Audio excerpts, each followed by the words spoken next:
Hello friends, आप देख रहे हैं YouTube channel chemistry with car. ये लेक्चर है इलेक्ट्रोफिलिक एरोमेटिक सब्स्टिट्यूशन बेस्ड। इसमें हम क्वेश्चंस करेंगे, electrophilic aromatic substitution based question करेंगे। लेक्चर है ES 27, ठीक है। इसमें पिछले लेक्चर में हमने 26 नंबर क्वेश्चंस लिख दिया था, बट उसका सॉल्यूशन कंप्लीट नहीं किया था। तो 26 नंबर क्वेश्चन करेंगे, 27, 28, 29 और 30 करेंगे, और इसके बाद आगे के क्वेश्चंस करेंगे। इसमें से ज्यादातर क्वेश्चंस वार्डे से उठाया गया है या किसी दूसरे स्टैंडर्ड टेक्स्ट से उठाया गया है।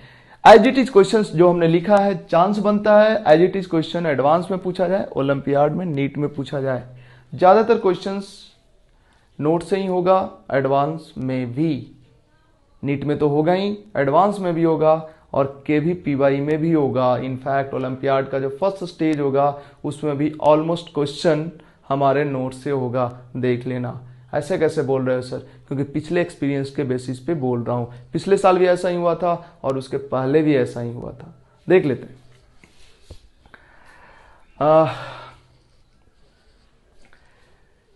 बेंजीन के साथ इस कंपाउंड का रिएक्शन कराएंगे। ये क्या है? एसाइलेशन है। AlCl3 यहां से Cl- निकालेगा, पॉजिटिव चार्ज बनेगा, एसाइलियम आयन, देन बेंजीन पे अटैक होगा। बन के आ गया। तुम सॉल्यूशन देखने के पहले पॉज करके वीडियो एक बार खुद से अटेम्प्ट कर लो, सब कुछ तुमको बताया गया है। इसके बाद इसका नाइट्रेशन कराओ, तो ये होता है डीएक्टिवेटर, मेटा डायरेक्टर। या तो यहां पे नाइट्रेशन होगा या तो यहां पे नाइट्रेशन होगा। करा दो दोनों में से कहीं एक जगह पे। C डबल बॉन्ड O, यहां पे करा दिए नाइट्रेशन। इस कंपाउंड का क्लेमेंसन रिडक्शन कराना है। C डबल बॉन्ड O को इसको हटा के यहां H2 कर देगा और ये बन जाएगा C। जो बनेगा वो देखो क्या बन जाएगा, KMnO4OH माइनस। बेंजाइलिक हाइड्रोजन अगर हो या बेंजाइलिक कार्बन पे अनसेचुरेशन हो तो बेंजाइलिक कार्बन को ये एसिड में कन्वर्ट कर देता है। ये है बेंजाइलिक कार्बन, ये एसिड में कन्वर्ट हो जाएगा और ये सब CO2 बन के उड़ जाएगा। बन गया कुछ ऐसा COO माइनस। इसके बाद H3O प्लस दे देते तो ये COH हो जाता, लेकिन अभी COO माइनस रहेगा क्योंकि बेसिक कंडीशन है। यहाँ पे हीट भी कर दो थोड़ा। इसको ब्रोमीन के साथ रिएक्शन कराओ, इसको ब्रोमीन के साथ रिएक्शन कराओ। याद रखोगे बच्चों, ये ब्रोमीन के साथ रिएक्शन है HNU के साथ, Friedel craft free radical mechanism से। और ये है लुईस एसिड के साथ। लुईस एसिड यहां से Br माइनस को निकालेगा, Br प्लस बनेगा, Br प्लस बेंजीनिंग पे अटैक करेगा। और ये चूंकि ऑर्थो पैरा डायरेक्टर होता है, बड़ा होने के कारण ऑर्थो पोजीशन ऑलमोस्ट हिंडर्ड है, इसलिए पैरा पे Br आ जाएगा। मतलब यहां पे आ जाएगा Br। लेकिन यहां पे क्या है, ये साइड चेन हैलोजिनेशन कराता है। एक चैप्टर, एक टॉपिक ही, एक वीडियो ही हमने बनाया साइड चेन हैलोजिनेशन पे बेस्ड। ये साइड चेन हैलोजिनेशन कराएगा। साइड चेन हैलोजिनेशन में बेंजाइलिक पोजीशन पे ब्रोमीन लाता है, ये आ जाएगा बेंजाइलिक पोजीशन पे ब्रोमीन। समझ में नहीं आया? साइड चेन हैलोजिनेशन वाला वीडियो देख लो, ठीक है। ये हो गया। इसके बाद बढ़ते हैं क्वेश्चन नंबर 27 पे। हम इसको मिटाएंगे ताकि हमको जगह मिले क्वेश्चंस को सोल्व करने के लिए।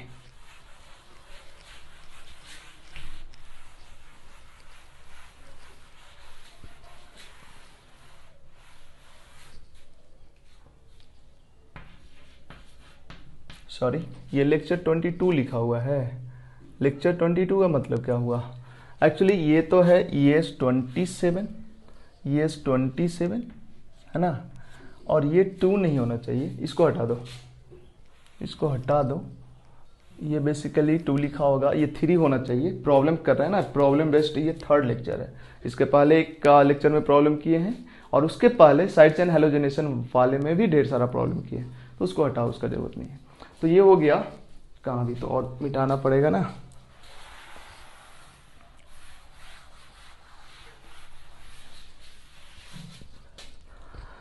ये हो गया 26 हो गया और 27 अब करते हैं। देखो 27 में क्या है, इलेक्ट्रोफाइल का कहां पे अटैक होगा? एक चीज बताओ जरा, यहां पे इलेक्ट्रोफाइल आए, यहां पे इलेक्ट्रोफाइल आए, यहां पे इलेक्ट्रोफाइल आए या यहां पे आए, ये चारों एक ही बात है। यहां पे इलेक्ट्रोफाइल आए, यहां पे इलेक्ट्रोफाइल आए, यहां पे इलेक्ट्रोफाइल आए, यहां पे इलेक्ट्रोफाइल, ये चारों एक ही बात है। मतलब इसमें दो तरह का पोजीशन है, इनफैक्ट तीन तरह का पोजीशन है। एक तीसरा टाइप का पोजीशन ये दोनों है, ये दोनों आपस में आइडेंटिकल, बट ये दोनों तीसरा टाइप का पोजीशन हुआ। बट इलेक्ट्रोफाइल यहां नहीं आएगा, क्योंकि इलेक्ट्रोफाइल अगर यहां आएगा तो डिप्रोटोनेशन के लिए यहां पे हाइड्रोजन है ही नहीं, इलेक्ट्रोफाइल आ गया यहां पे, फिर यहां से हाइड्रोजन निकलने को तैयार ही नहीं, हाइड्रोजन ही नहीं है यहां पे इनफैक्ट, तो जो इलेक्ट्रोफाइल आया वही निकल जाएगा। तो यहां आएगा निकलेगा, आएगा निकलेगा, तो यहां से कोई प्रोडक्ट ही नहीं बनेगा। प्रोडक्ट बनेगा या तो इस पोजीशन से, इनफैक्ट ये एक ही टाइप का पोजीशन है, तो इसमें से कहीं से प्रोडक्ट बनेगा, या यहां से ये चारों में से कहीं से बनेगा प्रोडक्ट। तो दो ही तरह का पोजीशन है जहां पे इलेक्ट्रोफाइल आ सकता है, एक ये पोजीशन और एक ये पोजीशन। ठीक है, अब देखो दोनों दो तरह का पोजीशन है, तो दोनों पे बारी बारी से इलेक्ट्रोफाइल का अटैक करा देते हैं। अगर यहां पे इलेक्ट्रोफाइल का अटैक कराए तो ये बनेगा सिग्मा कॉम्प्लेक्स, और अगर इलेक्ट्रोफाइल का अटैक दूसरे पोजीशन पे कराएं, मतलब यहां पे कराएं इलेक्ट्रोफाइल का अटैक, तो प्लस चार्ज यहां पे आएगा, एक सिग्मा कॉम्प्लेक्स ये, एक सिग्मा कॉम्प्लेक्स ये, मतलब ऊपर में इलेक्ट्रोफाइल अटैक करेगा तो ये सिग्मा कॉम्प्लेक्स, यहां पे इलेक्ट्रोफाइल अटैक करेगा तो ये सिग्मा कॉम्प्लेक्स। अब ये दोनों में कौन ज्यादा स्टेबल, हम बता देते हैं, ऊपर वाला मोर स्टेबल होता है, मोर स्टेबल होता है, और नीचे वाला लेस स्टेबल होता है। अगर ऊपर वाला ज्यादा स्टेबल होगा तो ऊपर वाला के करस्पॉन्डिंग ही प्रोडक्ट बनेगा, मतलब पहले सिग्मा कॉम्प्लेक्स बनेगा, देन बेस आएगा और यहां से H प्लस लेके जाएगा। समझ आया? ये मोर स्टेबल, इसलिए इसी के करस्पॉन्डिंग प्रोडक्ट बनेगा। अब सवाल है ये मोर स्टेबल क्यों सर, क्यों मोर स्टेबल आपने लिख दिया? इसलिए लिख दिया क्योंकि ये मोर स्टेबल है। कैसे पता चलेगा कि ये मोर स्टेबल है? इसमें ज्यादा चार्ज डिस्पर्स्ड होगा कि इसमें ज्यादा चार्ज डिस्पर्स्ड होगा? दोनों में रेजोनेंस करा कर देखो, इसमें रेजोनेटिंग स्ट्रक्चर का नंबर ज्यादा आएगा, यहां पे रेजोनेटिंग स्ट्रक्चर का नंबर कम आएगा। रेजोनेटिंग स्ट्रक्चर का नंबर ज्यादा आने का मतलब यहां पे चार्ज ज्यादा डिस्पर्स्ड होगा, और ज्यादा चार्ज डिस्पर्स्ड हुआ तो ज्यादा स्टेबल हुआ। रेजोनेंस जब हमने पढ़ाया था उस समय यही कार्बोकैटायन लेके रेजोनेटिंग स्ट्रक्चर का नंबर हमने पूछा था, वहां भी तुम देख सकते हो नोट्स में, या करा के देख लो, इसमें ज्यादा रेजोनेटिंग स्ट्रक्चर इससे आएगा। और अगर तुम्हारा कम आता है इसमें रेजोनेटिंग स्ट्रक्चर का नंबर, इसका मतलब तुम कोई गलती कर रहे हो। ठीक है, इसमें ज्यादा आएगा, वेरीफाइड है, तो इसमें ज्यादा रेजोनेटिंग स्ट्रक्चर आएगा, इसलिए मोर स्टेबल, और इसलिए इसी के करस्पॉन्डिंग प्रोडक्ट बनेगा। तुम रेजोनेटिंग स्ट्रक्चर बना के देखोगे, हमारी तरह छोड़ नहीं दोगे। इसके बाद हम देखते हैं 28 नंबर क्वेश्चन, ये हो गया 27, 28 को देखते हैं।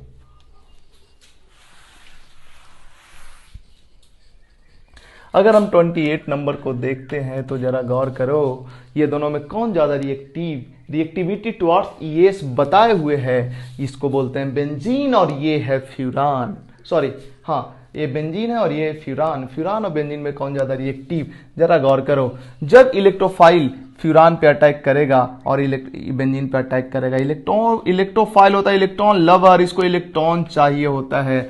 यहाँ पे 6 इलेक्ट्रॉन है, यहाँ पे तो इनफैक्ट 8 इलेक्ट्रॉन है, बट क्लाउड का पार्ट कितना है? क्लाउड में कितना इलेक्ट्रॉन है? 6 है, 2 2 4 और 1 2 इलेक्ट्रॉन, 6 इलेक्ट्रॉन ही क्लाउड का पार्ट है। बट यहाँ क्लाउड का पार्ट 6 इलेक्ट्रॉन है, इसमें भी और इसमें भी, बट यहाँ 6 इलेक्ट्रॉन 6 एटम पे डिस्ट्रीब्यूटेड है, और यहाँ 6 इलेक्ट्रॉन 5 एटम पे डिस्ट्रीब्यूटेड है। तो पर एटम कहां पे इलेक्ट्रॉन डेंसिटी ज्यादा? इसमें पर एटम इलेक्ट्रॉन डेंसिटी ज्यादा, इसलिए इलेक्ट्रोफाइल को यहां पे ज्यादा इलेक्ट्रॉन दिखेगा, इसलिए इलेक्ट्रोफाइल इसके तरफ ज्यादा अट्रैक्ट होगा, इसके तरफ कम अट्रैक्ट होगा, इसलिए इसका reactivity towards electrophilic aromatic substitution ज्यादा, इसका reactivity towards electrophilic aromatic substitution कम। बढ़ते हैं 29 नंबर क्वेश्चंस के तरफ। 29 नंबर क्वेश्चन देखो, 29 नंबर क्वेश्चन में है, ये फ्यूरान है। फ्यूरान पे जब इलेक्ट्रोफाइल का अटैक होता है, यहां पे नंबर हमने दे दिया 1 2 3, सेकंड नंबर पर ही इलेक्ट्रोफाइल आता है। ऊपर वाला क्वेश्चन टाइप ही ये भी बनेगा, क्यों सेकंड नंबर पर ही आता है? क्यों सेकंड नंबर पर ही आता है? क्यों थर्ड नंबर पे नहीं आया? जरा गौर करो, एक काम करते हैं। अच्छा, ये थर्ड और ये फोर्थ दोनों आइडेंटिकल है, सेकंड और फिफ्थ आइडेंटिकल है। अगर इसको 1 2 3 4 5 लिखें तो सेकंड और फिफ्थ आइडेंटिकल है, थर्ड एंड फोर्थ आइडेंटिकल है और वन एक अलग टाइप का है। अब देखो इलेक्ट्रोफाइल अगर अटैक कराते हैं, सवाल है सेकंड पे आएगा इलेक्ट्रोफाइल या थर्ड पे आएगा इलेक्ट्रोफाइल, तो एक बार सेकंड पे ले आओ इलेक्ट्रोफाइल को और सिग्मा कॉम्प्लेक्स बना दो, और एक बार इलेक्ट्रोफाइल को ले आओ, एक बार इलेक्ट्रोफाइल को ले आओ कहाँ पे, सेकंड पे लाया ना, एक बार थर्ड पे ले आओ। सवाल क्वेश्चन यही है कि सेकंड पे इलेक्ट्रोफाइल आएगा या थर्ड पे इलेक्ट्रोफाइल आएगा। अब जरा गौर करो, सेकंड कार्बन पे आएगा इलेक्ट्रोफाइल तो ये बनेगा, थर्ड नंबर कार्बन पे आएगा इलेक्ट्रोफाइल तो ये बनेगा। ये दोनों में कौन ज्यादा स्टेबल, कैसे पता चलेगा? किसमें चार्ज ज्यादा डिस्पर्स हो रहा है। चार्ज ज्यादा डिस्पर्स होने का मतलब जहां पे रेजोनेंस ज्यादा होगा चार्ज ज्यादा डिस्पर्स होगा। तो देख लेते हैं दोनों में रेजोनेटिंग स्ट्रक्चर के नंबर को, समझ आ जाएगा किसमें रेजोनेटिंग स्ट्रक्चर का नंबर ज्यादा और वही ज्यादा स्टेबल होगा, उसी के करस्पॉन्डिंग फिर प्रोडक्ट बन जाएगा। तो इसमें अगर रेजोनेंस हम कराएं तो रेजोनेंस कराएंगे तो ये पाई बॉन्ड इधर शिफ्ट होगा। समझ आ रहा होगा तुमको कि क्यों रेजोनेंस इतना पढ़ाया था हमने। देन नेक्स्ट रेजोनेटिंग स्ट्रक्चर ये लोन पेयर इधर आया और नेक्स्ट रेजोनेटिंग स्ट्रक्चर बन जाएगा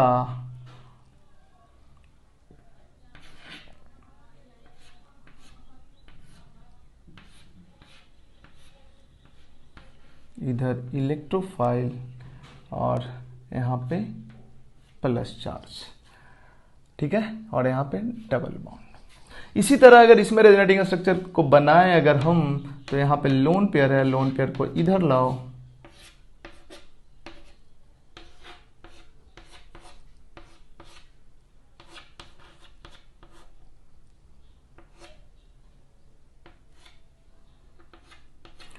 इसमें थ्री रेजोनेटिंग स्ट्रक्चर और इसमें टू रेजोनेटिंग स्ट्रक्चर। बताओ इसमें चार्ज ज्यादा डिस्पर्स्ड हुआ और यहाँ पे चार्ज कम डिस्पर्स्ड हुआ, इसका मतलब ऊपर वाला ज्यादा स्टेबल नीचे वाला कम स्टेबल। तो जो सिग्मा कॉम्प्लेक्स ज्यादा स्टेबल उसी के करस्पॉन्डिंग प्रोडक्ट बनेगा, इसीलिए सेकंड नंबर कार्बन पे इलेक्ट्रोफाइल आता है। और इसमें अगर ऑक्सीजन पे आए, तुमको ये भी लग सकता है कि सर ऑक्सीजन के लोन पेयर पर भी तो इलेक्ट्रोफाइल आ सकता है, तो इलेक्ट्रोफाइल आएगा फिर निकल जाएगा, आएगा फिर निकल जाएगा, क्योंकि इलेक्ट्रोफाइल आएगा उसके बाद यहां से निकलने के लिए कोई हाइड्रोजन है नहीं, तो इलेक्ट्रोफाइल यहां पे आएगा भी तो निकल जाएगा। ठीक है, इसके बाद देखते हैं एक क्वेश्चन होमवर्क में देते हैं, एक क्वेश्चन देते हैं होमवर्क में। बताओ अगर ये फ्यूरान के जगह पे पाइरोल होता, फ्यूरान के जगह पे पाइरोल होता, ये भी पाइरोल है, तो पाइरोल में भी अगर इलेक्ट्रोफाइल का अटैक कराते हैं तो सेकंड नंबर कार्बन पे ही आता है, थर्ड नंबर पे नहीं आता है, या मेजर प्रोडक्ट सेकंड वाला ही बनता है, थर्ड वाला मेजर प्रोडक्ट नहीं बनता है। यही वाला मेजर होता है, यही मेजर होता है, बाकी बनता भी होगा तो बहुत कम बनता है, यही मेजर होता है। क्यों यही मेजर होता है? क्यों? फिर से तुम्हारे पास ऑप्शन है, क्या करोगे? एक बार यहां अटैक कराओगे, एक बार यहां अटैक कराओगे, देखोगे दोनों में कौन ज्यादा स्टेबल। जो कुछ इसमें हुआ है वही सब इसमें भी होगा। ये है तुम्हारे लिए होमवर्क, ट्राई करोगे बन जाएगा। सेकंड नंबर कार्बन पे ही इलेक्ट्रोफाइल आएगा, जैसे फ्यूरान में आया था वैसे ही पाइरोल में भी आएगा।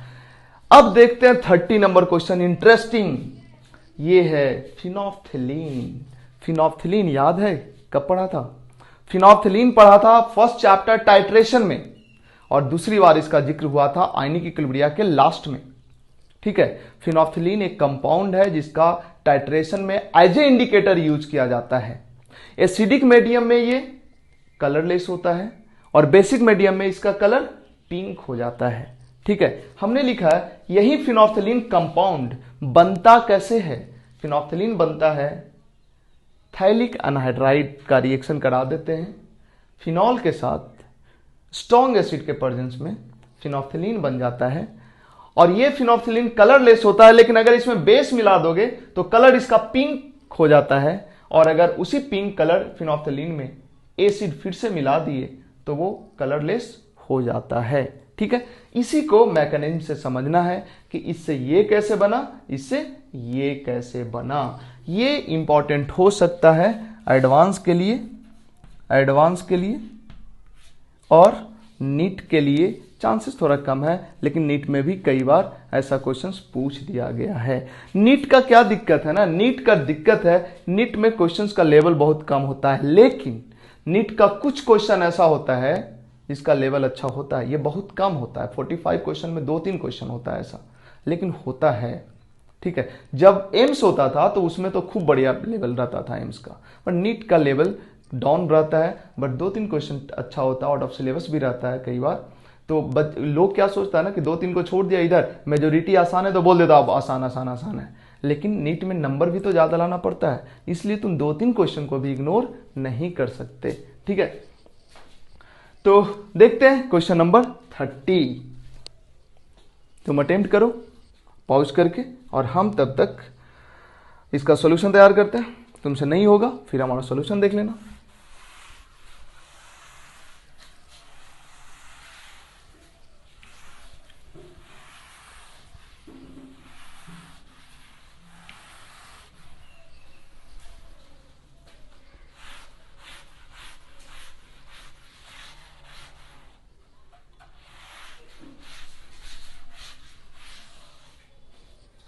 देखो,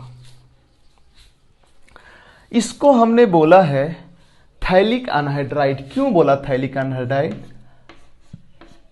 इसको बोलते हैं थैलिक एसिड। ये है थैलिक एसिड। अगर इससे वाटर निकाल दो तो जो बनता है उसी को बोलते हैं थैलिक एसिड का एनहाइड्राइड, मतलब थैलिक एनहाइड्राइड। ये है थैलिक एनहाइड्राइड। ठीक है, चलो अब हम रिएक्शंस को आगे बढ़ाते हैं।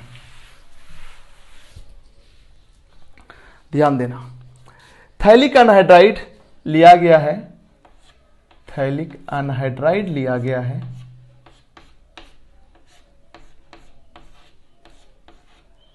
इससे बनाना है हमको फिनोल्फथलीन। होता क्या है, इसको जब H2SO4 दिया जाता है,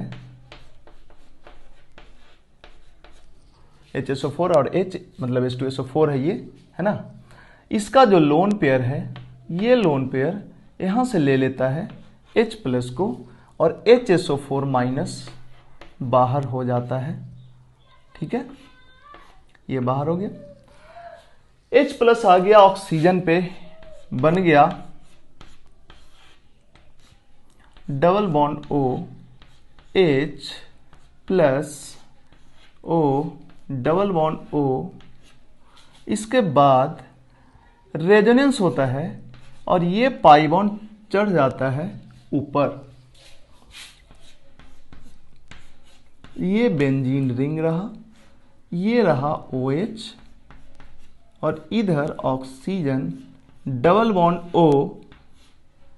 ठीक है, यहां पे प्लस चार्ज है, ये इलेक्ट्रोफाइल है, बड़ा सा इलेक्ट्रोफाइल है। इसी सॉल्यूशन में किसको लिया गया है? फिनॉल का। 2 मोल फिनॉल है, मतलब इसका जितना मोल है उसका डबल मोल है फिनॉल का। तो यहां पे ले लेते हैं हम फिनॉल। ध्यान देना, ये है फिनॉल, ये है फिनॉल। अब जरा देखो, ये बेंजीन है और इस पे एक्टिवेटर लगा हुआ है, ऑर्थो पैरा डायरेक्टर है ये। तो अगर इलेक्ट्रोफाइल इस पे अटैक करता है तो या तो ऑर्थो पे करेगा या तो पैरा पे करेगा। बट चूंकि ये इलेक्ट्रोफाइल बड़ा है तो ये ऑर्थो पे नहीं अटैक करेगा, हिंड्रेंस मिलेगा ऑर्थो पे, ये अटैक करेगा पैरा पे। तो ये पैरा पोजीशन से या तो इलेक्ट्रोफाइल अटैक कराओ या इस पोजीशन से यहां पे अटैक कराओ। ठीक है, क्या बनेगा? ये सिंपली इलेक्ट्रोफिलिक एरोमेटिक सब्स्टिट्यूशन है, बन गया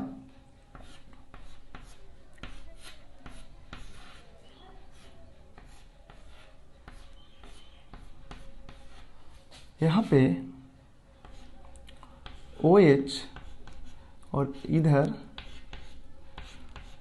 जैसा हमने बना दिया वैसा नहीं होगा। इनफैक्ट होगा क्या, पहले सिग्मा कॉम्प्लेक्स बनेगा, देन डिप्रोटोनेशन होगा और फाइनली ये बनेगा। इसके बाद चूंकि एसिडिक मीडियम है ही, H2SO4 है ही, तो इसको मिल जाएगा फिर से H2SO4, HHSO4, मतलब H2SO4 से इसका जो लोन पेयर है, इस ऑक्सीजन का लोन पेयर, ये ले लेगा H+ ले लेगा और यहां से HSO4 माइनस बन के ये निकल जाएगा। ठीक है, बनेगा क्या देख लेते हैं, बनेगा क्या इसको देख लेते हैं। इसको रहने दें, रहने देते हैं, यहाँ पे ऊपर में जगह है ही, बन जाएगा। यहाँ पे बना देते हैं, ध्यान देना, ये बेंजीन बन गया इधर, और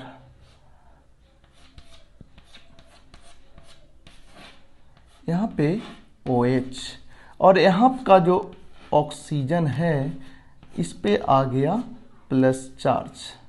ठीक है, अब ये चूंकि वाटर बन गया तो ये वाटर H2O बन के बाहर निकल जाएगा, H2O बन के बाहर निकल गया। ऐसा होने के बाद जो कार्बोकेटायन बना वो देखो कौन बन गया। इसके बाद जो कार्बोकेटायन बना ना, बड़ा ही स्टेबल कार्बोकेटायन बना।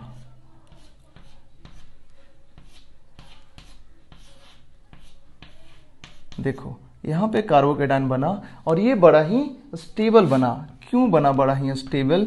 क्योंकि ये पॉजिटिव चार्ज इधर भी रेजोनेंस में, इधर भी रेजोनेंस में, और इस ऑक्सीजन के लोन पेयर के साथ भी रेजोनेंस में, कई सारा रेजोनेटिंग स्ट्रक्चर इसका बन जाएगा। तो ये अच्छा खासा स्टेबल है। इसके बाद फिनॉल और भी प्रेजेंट है सॉल्यूशन में।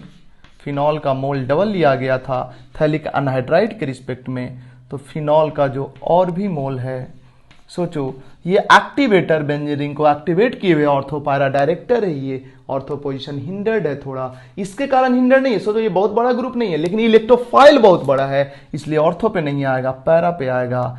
यहां से पैरा पे आएगा और पैरा पे आएगा तो देखो क्या बन जाएगा। पहले इलेक्ट्रोफाइल का यहाँ अटैक होगा, या बोलो इसका यहाँ अटैक होगा, सिग्मा कॉम्प्लेक्स, देन डीप्रोटोनेशन, और फाइनली ES करके बन जाएगा कुछ ऐसा कंपाउंड जो कहलाता है नेप्थलीन, जो कहलाता है नेप्थलीन।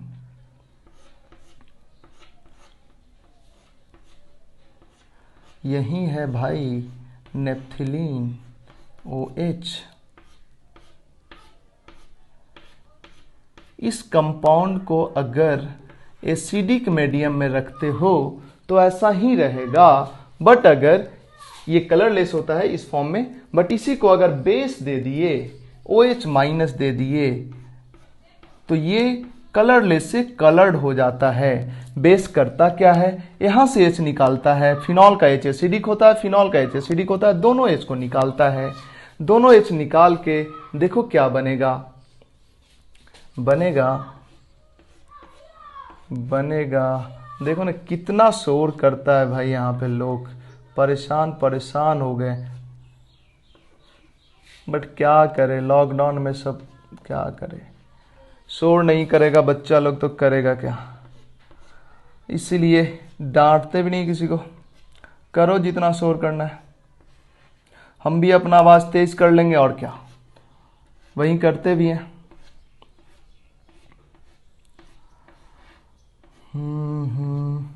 देखो ये बन गया, यहां से H+ हटाया, यहां से H+ हटाया।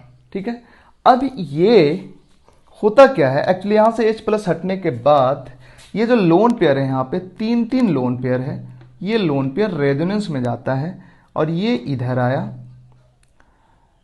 ये इधर आया, ये इधर गया, और ये बाहर निकल जाता है। क्योंकि एक कार्बन पे इतना बड़ा इतना सारा ग्रुप अनस्टेबल होता है, ये बाहर निकल जाता है, क्राउडिंग कम हो जाता है, और बन गया देखो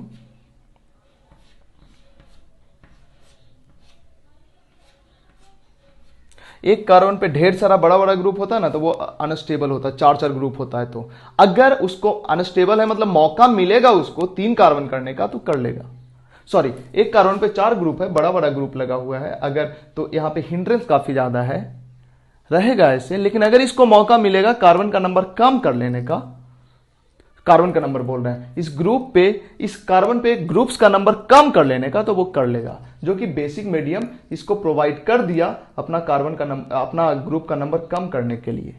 बेसिक मीडियम H प्लस निकाल लिया ना, तो निगेटिव चार्ज आएगा, निगेटिव चार्ज रेड्यूस करके अब यहां से इसको इधर शिफ्ट करा दिया, देखो क्या हो गया। हालांकि कोई बात नहीं, अभी जो बोला हमने ये समझ नहीं आया, कोई बात नहीं, इसका जरूरत भी नहीं है वैसे। ओ शिट, ये तो खुल गया ना, ये तो खुल गया, ये खुल गया तो यहाँ पे माइनस बन गया, और इधर देखो क्या हुआ, इधर O माइनस, ठीक है, और इधर डबल बॉन्ड, सॉरी यहाँ पे कॉर्नर है, यहाँ पे कार्बन है ना, ये कार्बन है, और यहाँ पे से डबल बॉन्ड, और इधर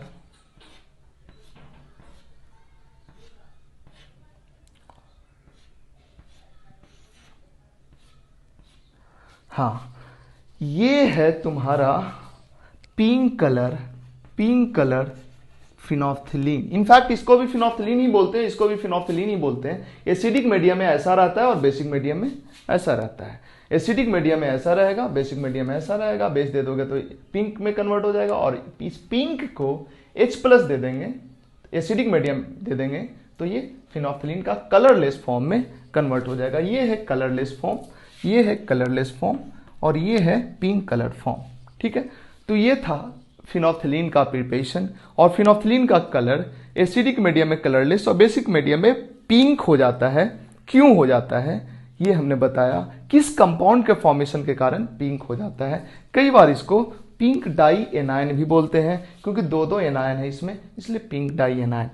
एक और चीज हम बताते हैं तुमको, ऑर्गेनिक केमिस्ट्री में अगर किसी कंपाउंड में कंजुगेशन काफी दूर तक हो जाता है तो उस कंपाउंड में कलर्ड आ जाता है। यहां भी वैसा ही है। यहां पे देखो कंजुगेशन, सिंगल डबल, ये सब कंजुगेशन, इधर इधर इधर इधर इधर सब कंजुगेशन में है। इधर इतना, ये पूरा रिंग इसके साथ, ये पूरा इसके साथ, ये पूरा कंजुगेशन में, ढेर सारा कंजुगेशन है, इस वजह से ये कलर्ड हो जाता है। वहीं देखोगे बोलोगे सर इसमें कंजुगेशन नहीं है कंजुगेशन, बट इसमें अलग कंजुगेशन है, इसमें देखो, इसमें अलग कंजुगेशन है, इसमें अलग कंजुगेशन है, इसमें अलग कंजुगेशन है। सब एक दूसरे के साथ कंजुगेटेड नहीं है, बट इसमें सब एक दूसरे के साथ कंजुगेटेड है, ठीक है। इस वजह से ये इसमें कलर्ड आ जाता है और ये पिंक होता है, ठीक है। ये था हमारा क्वेश्चन नंबर 30। अब आते हैं हम क्वेश्चन नंबर 31 पे। क्वेश्चन नंबर 31 देखते हैं, तुम पॉज करके इसको लिख लो और हम तब तक नोट करते हैं next question number 31। Question number 31 लिख देते हैं भाई। क्वेश्चन नंबर 31, हम क्वेश्चन नंबर भी भूल जाते हैं। Question number 31, okay.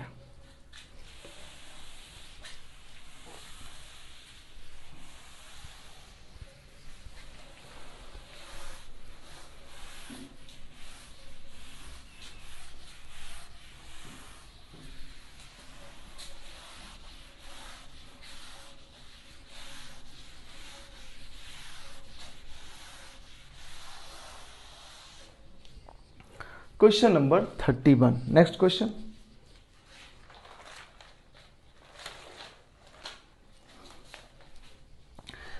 Number question है बाइफिनाइल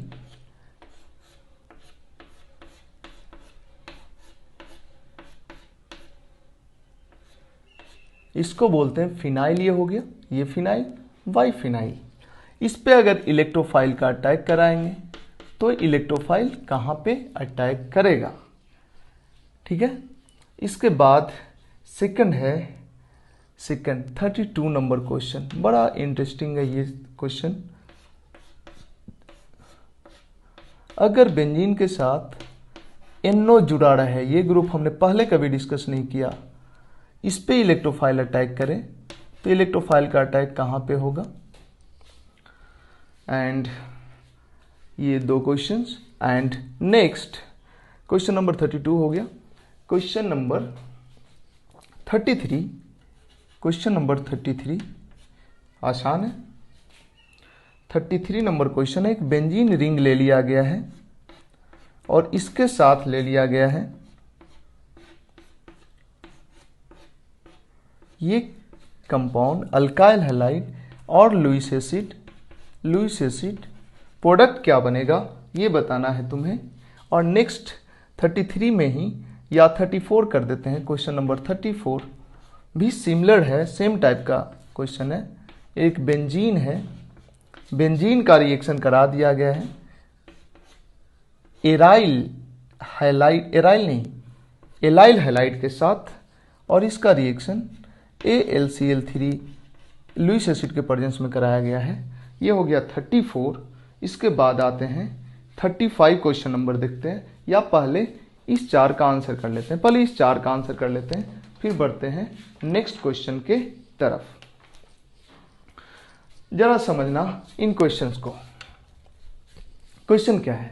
पहला क्वेश्चन है कि इलेक्ट्रोफाइल अटैक कहां करेगा, और दूसरा क्वेश्चन है ऐसे समझो कि ये एक को मान लो सब्स्टिट्यूएंट, मतलब ऐसे समझो बेंजीन के ऊपर एक और बेंजीन लगा हुआ है, फिनाइल के ऊपर एक, ये बेंजीन है, ऊपर एक फिनाइल लगा हुआ है, ऐसे समझो।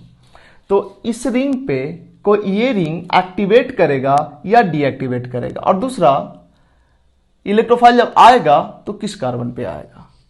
इसमें क्या है, इलेक्ट्रोफाइल किस कार्बन पे आएगा और ये एक्टिवेटर है या डीएक्टिवेटर है, ये बात करना है। इसमें प्रोडक्ट क्या बनेगा, नीचे वाला दोनों तो आसान है, पहले हम ऊपर वाले की बात करते हैं।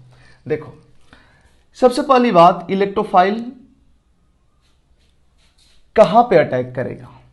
इसको मान लो सब्स्टिट्यूएंट, तो इलेक्ट्रोफाइल या तो यहां पे आ सकता है, या तो यहां पे आ सकता है, या तो यहां पे आ सकता है। हमने बताया है ये होता है एक्टिवेटर एंड ऑर्थोपैरा डायरेक्टर। जो टेबल हमने बताया है इलेक्ट्रोफिलिक एरोमेटिक सब्स्टिट्यूशन में, उसमें बताया है ये होता है ऑर्थोपैरा डायरेक्टर एंड एक्टिवेटर। ठीक है, तो या तो ऑर्थो पे इलेक्ट्रोफाइल आएगा या पैरा पे इलेक्ट्रोफाइल आएगा। ऑर्थो थोड़ा हिंडर लगता है इसके कारण, इसलिए पैरा पे ही लाओ, इलेक्ट्रोफाइल बनेगा ये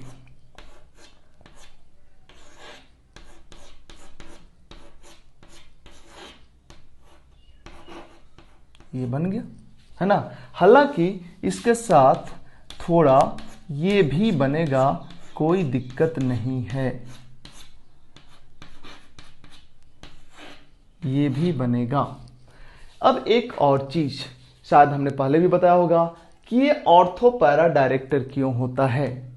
ये रिंग के ऊपर जो ये ग्रुप लगा है, ये ग्रुप ऑर्थोपैरा डायरेक्टर क्यों होता है। अगर ऑर्थो पोजीशन पे या पैरा पोजीशन पे इलेक्ट्रोफाइल का अटैक कराते हैं तो यहाँ पे पॉजिटिव चार्ज चल जाता है। ऑर्थो पे जब अटैक कराओगे इलेक्ट्रोफाइल का तो यहाँ तो पॉजिटिव चार्ज जाएगा, यहाँ कराओगे तब भी रेजोनेंस करके यहाँ जाएगा, और यहाँ जब गया तो ये दूसरे रिंग के साथ रेजोनेंस करने लगेगा। सिमिलरली इलेक्ट्रोफाइल को अगर यहाँ भी लाते हो तो जो पॉजिटिव चार्ज यहाँ पे बनेगा ये रेजोनेंस करके यहाँ जाएगा और ये फिर दूसरे रिंग में रेजोनेंस करेगा। जबकि मेटा पे अगर अटैक कराते हो इलेक्ट्रोफाइल का तो यहाँ पे पॉजिटिव चार्ज ट्रेवल करके रेजोनेंस करके नहीं जाएगा, जिसके वजह से पॉजिटिव चार्ज रेजोनेंस करके दूसरे रिंग में नहीं जाएगा।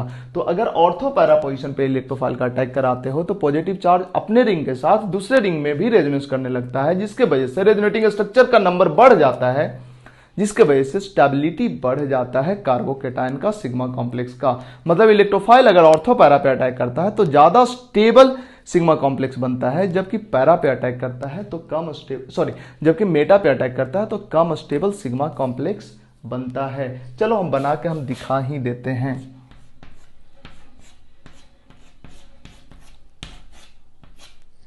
देखो अगर यहां पे इलेक्ट्रोफाइल का अटैक कराए तो ये पॉजिटिव चार्ज बनेगा और ये पॉजिटिव चार्ज इस रिंग के साथ भी रेजोनेंस करेगा और इधर भी रेजोनेंस करेगा, ज्यादा रेजोनेटिंग स्ट्रक्चर आएगा। इसी तरह से अगर ऑर्थो पे अटैक कराए तब ऐसा हुआ, अगर पैरा पे अटैक कराओ तब भी ऐसा ही कुछ होगा। देख लो,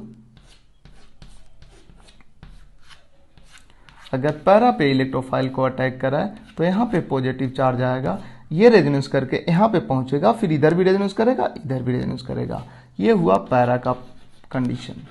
अगर हम मेटा पे अटैक कर रहा है तो देखो, अगर हम मेटा पे अटैक कर रहे हैं तो रेजोनेंस बस एक ही रिंग में होगा, दोनों रिंग में नहीं होगा। यहाँ पे अगर इलेक्ट्रोफाइल लाते हो तो यहाँ पे आएगा पॉजिटिव चार्ज।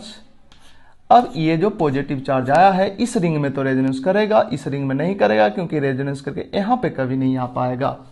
इसलिए मेटा वाला सिग्मा कॉम्प्लेक्स कम स्टेबल है, ऑर्थो पैरा वाला ज्यादा स्टेबल है, इसलिए यही दोनों बनेगा। मतलब ऑर्थो या पैरा पे इसका अटैक होगा। अब सवाल एक और है कि अगर एक बेंजीन है, नॉर्मल बेंजीन है, और एक है बाइफिनाइल, इस दोनों में कौन ज्यादा रिएक्टिव है EAS के टुवार्ड्स? तो बाइफिनाइल ज्यादा रिएक्टिव है टुवार्ड्स EAS। क्यों ऐसा है? ऐसा इसलिए है क्योंकि ये रिंग इसको एक्टिवेट कर रहा होता है और इसमें कोई एक्टिवेटर नहीं है। एक्टिवेट क्यों कर रहा है, कैसे कर रहा है? वही रेजोनेटिंग स्ट्रक्चर को बढ़ा के सिग्मा कॉम्प्लेक्स को ज़्यादा स्टेबल कर रहा है। तो सिग्मा कॉम्प्लेक्स ज़्यादा स्टेबल करना मतलब क्या? इसको एक्टिवेट ही करना हुआ ना। ठीक है, तो इसके बाद हम बात करते हैं क्वेश्चन नंबर 32 का। एक चीज समझना, ये जो बेंजीन रिंग है ना, इलेक्ट्रॉन डोनर की तरह बिहेव कर रहे हैं यहाँ पे। नहीं, देखो यहाँ पे पॉजिटिव चार्ज गया, इसके बाद रेजोनेंस करके इलेक्ट्रॉन दे ही रहा है ना। ठीक है, तो ये हो गया हमारा बाइफिनाइल का केस। इसके बाद देखते हैं 32 नंबर क्वेश्चन। इसके बारे में एक चीज याद रख लो तुम, ये बिहेव लाइक हैलोजन, हैलोजन की तरह बिहेव करता है। हैलोजन कैसा बिहेव करता है? हैलोजन होता है deactivator and ortho para director. ये भी होता है deactivator and ortho para director. देखो एकदम क्लियर कट, बेंजीन रिंग के साथ जो ग्रुप लगा हुआ है उसके पास अगर लोन पेयर है, बेंजीन रिंग के साथ जो एटम लगा हुआ उसके पास लोन पेयर है, तो गारंटेड ऑर्थो पैरा डायरेक्टर होगा, कोई एक्सेप्शन नहीं है। बट ये डीएक्टिवेटर क्यों होता है? ये पाई बॉन्ड शिफ्ट होता है इधर, ये पाई बॉन्ड इधर, तो इसके वजह से देखो, चलो इसको हम समझाते हैं थोड़ा डिटेल में। ये क्यों है डीएक्टिवेटर? हालांकि तुम्हें याद ही रखना पड़ेगा। ऊपर वाले को हम हटा रहे हैं, ऊपर वाले को हम हटा रहे हैं भाई। ये क्यों है डीएक्टिवेटर? देखो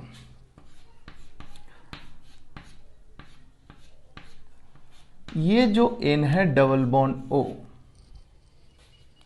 ठीक है, ये रेजोनेंस करके ऊपर जाएगा जिसके वजह से यहां पे प्लस चार्ज आएगा। इस प्लस चार्ज के कारण इसको ये डीएक्टिवेट करेगा।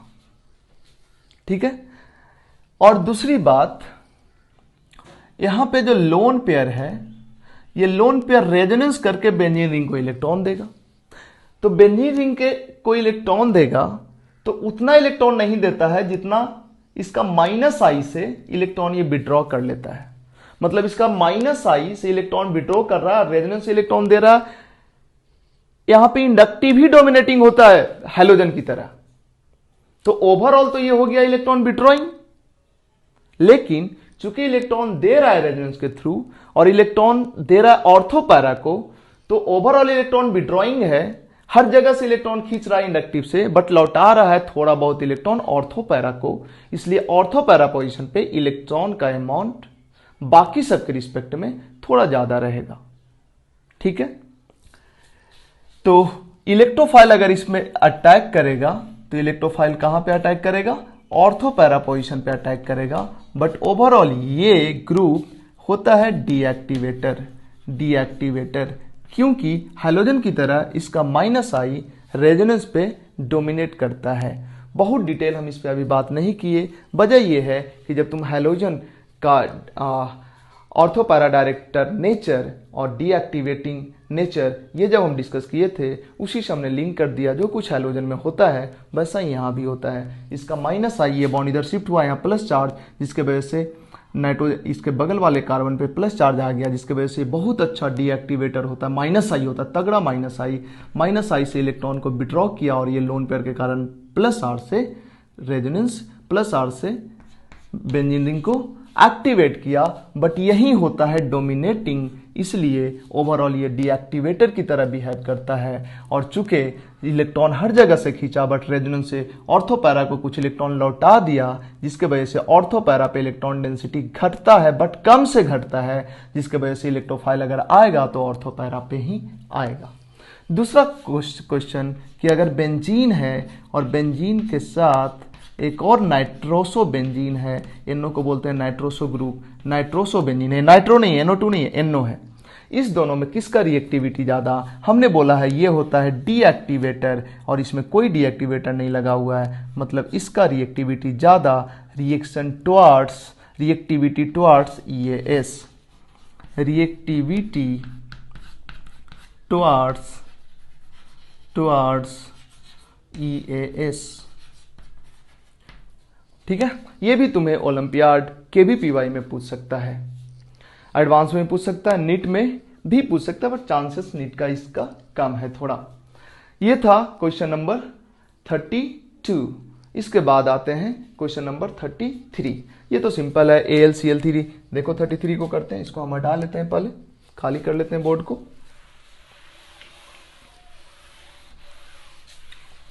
क्वेश्चन नंबर 33, अगर हम 33 की बात करें, AlCl3 यहां से Cl हटा लेगा और यहां पे आ जाएगा प्लस चार्ज। देखो ये बेंजीन रिंग है, बेंजीन रिंग के साथ ये जो भी रिएजेंट है, ये जब यहां से Cl माइनस हटाएगा तो देखो क्या बनेगा, Cl माइनस हटाएगा तो बन गया ये, यहीं से जुड़ेगा ऐसा नहीं है, पहले होगा हाइड्राइड शिफ्ट, होगा हाइड्राइड शिफ्ट। जब हाइड्राइड शिफ्ट होगा तो बन जाएगा 3 डिग्री कार्बोकेटाइन। अभी 2 डिग्री था और अभी 3 डिग्री हो गया, स्टेबिलिटी बढ़ गया, इसलिए ये जो 3 डिग्री कार्बोकेटाइन बना ये अटैक करेगा इस पे, और जो प्रोडक्ट बना वो कुछ ऐसा देखने को मिलेगा। ठीक है, इसी तरह इसकी बात करें अगर, तो ये जो AlCl3 है, ये जो AlCl3 है यहां से Cl माइनस निकालेगा और देखो क्या बन जाएगा, ये जो बेंजीन रिंग है इसके साथ जब Cl माइनस को निकालेगा तो बनेगा कुछ ऐसा, ये बनेगा। अब यहीं से अटैक नहीं करेगा क्योंकि इसका दूसरा रेजोनेटिंग स्ट्रक्चर क्या होगा, दूसरा रेजोनेटिंग स्ट्रक्चर ये होगा, और ये दोनों रेजोनेटिंग स्ट्रक्चर में ये ज़्यादा स्टेबल है, इसलिए हाइब्रिड में इसका कंट्रीब्यूशन ज़्यादा होगा। मतलब इसका जो हाइब्रिड बनेगा, इसका जो हाइब्रिड बनेगा, इस पे प्लस डेल्टा डेल्टा और यहाँ पे प्लस डेल्टा, मतलब यहाँ पे चार्ज ज़्यादा और यहाँ पे चार्ज कम, इसलिए जब अटैक होगा इस पे तो इसी से अटैक होगा। तो जो मेजर प्रोडक्ट बनेगा वो बनेगा कुछ ऐसा। हालांकि साथ साथ इसके ये भी बनेगा जो कि माइनर होगा, 1 कार्बन 2 कार्बन तीसरा कार्बन, 1 कार्बन 2 कार्बन तीसरा कार्बन, ये भी बनेगा, बट ये होगा मेजर और ये होगा माइनर। ये था क्वेश्चन नंबर 34। अब नेक्स्ट क्वेश्चन है हमारा question number 35। Question number 35,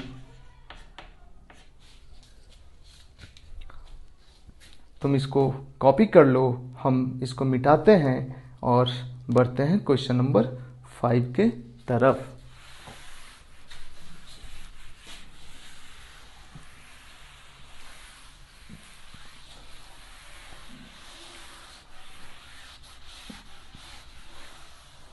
question number 35 question है हमारा। ये भी इंटरेस्टिंग क्वेश्चन है।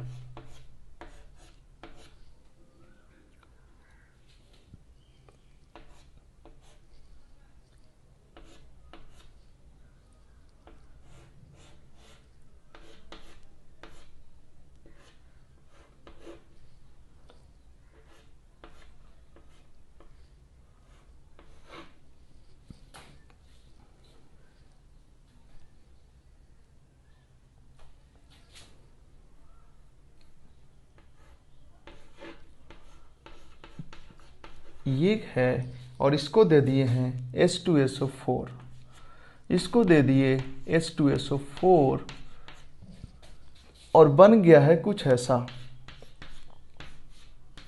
तुम्हें इसका मैकेनिज्म ड्रॉ करना है, तुम्हें इसका मैकेनिज्म ड्रॉ करना है। 2 2 4 2 6।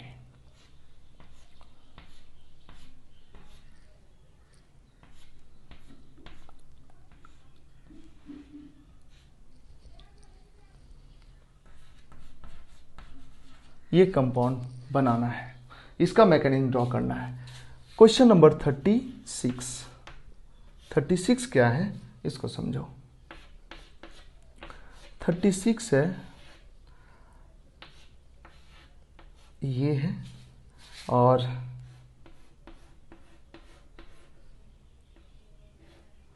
यहाँ पे है OH और इसको दे देना है H2SO4 और इससे बनेगा, इसका मैकेनिज्म ड्रॉ करना है तुमको।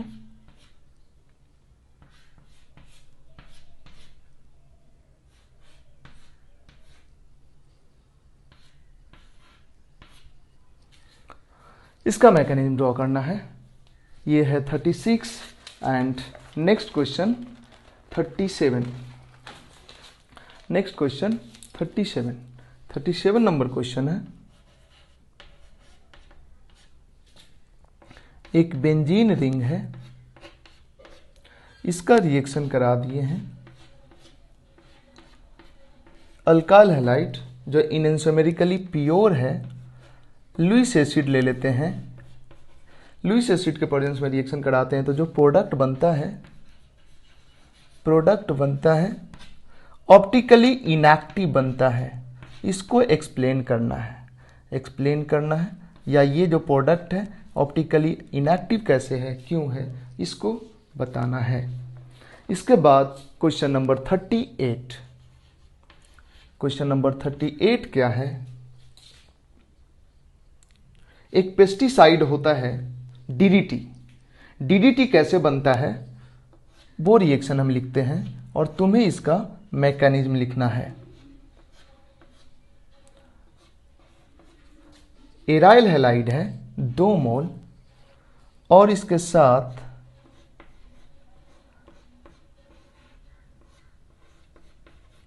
एसिटल्डिहाइड है, इसके साथ ले लिया गया है H2SO4 को और H2SO4 के बाद बनता है DDT। देखो क्या बनता है, DDT का स्ट्रक्चर क्या होता है, बायोलॉजी वाले तो खूब जानते होंगे इसको, पेस्टिसाइड होता है ये।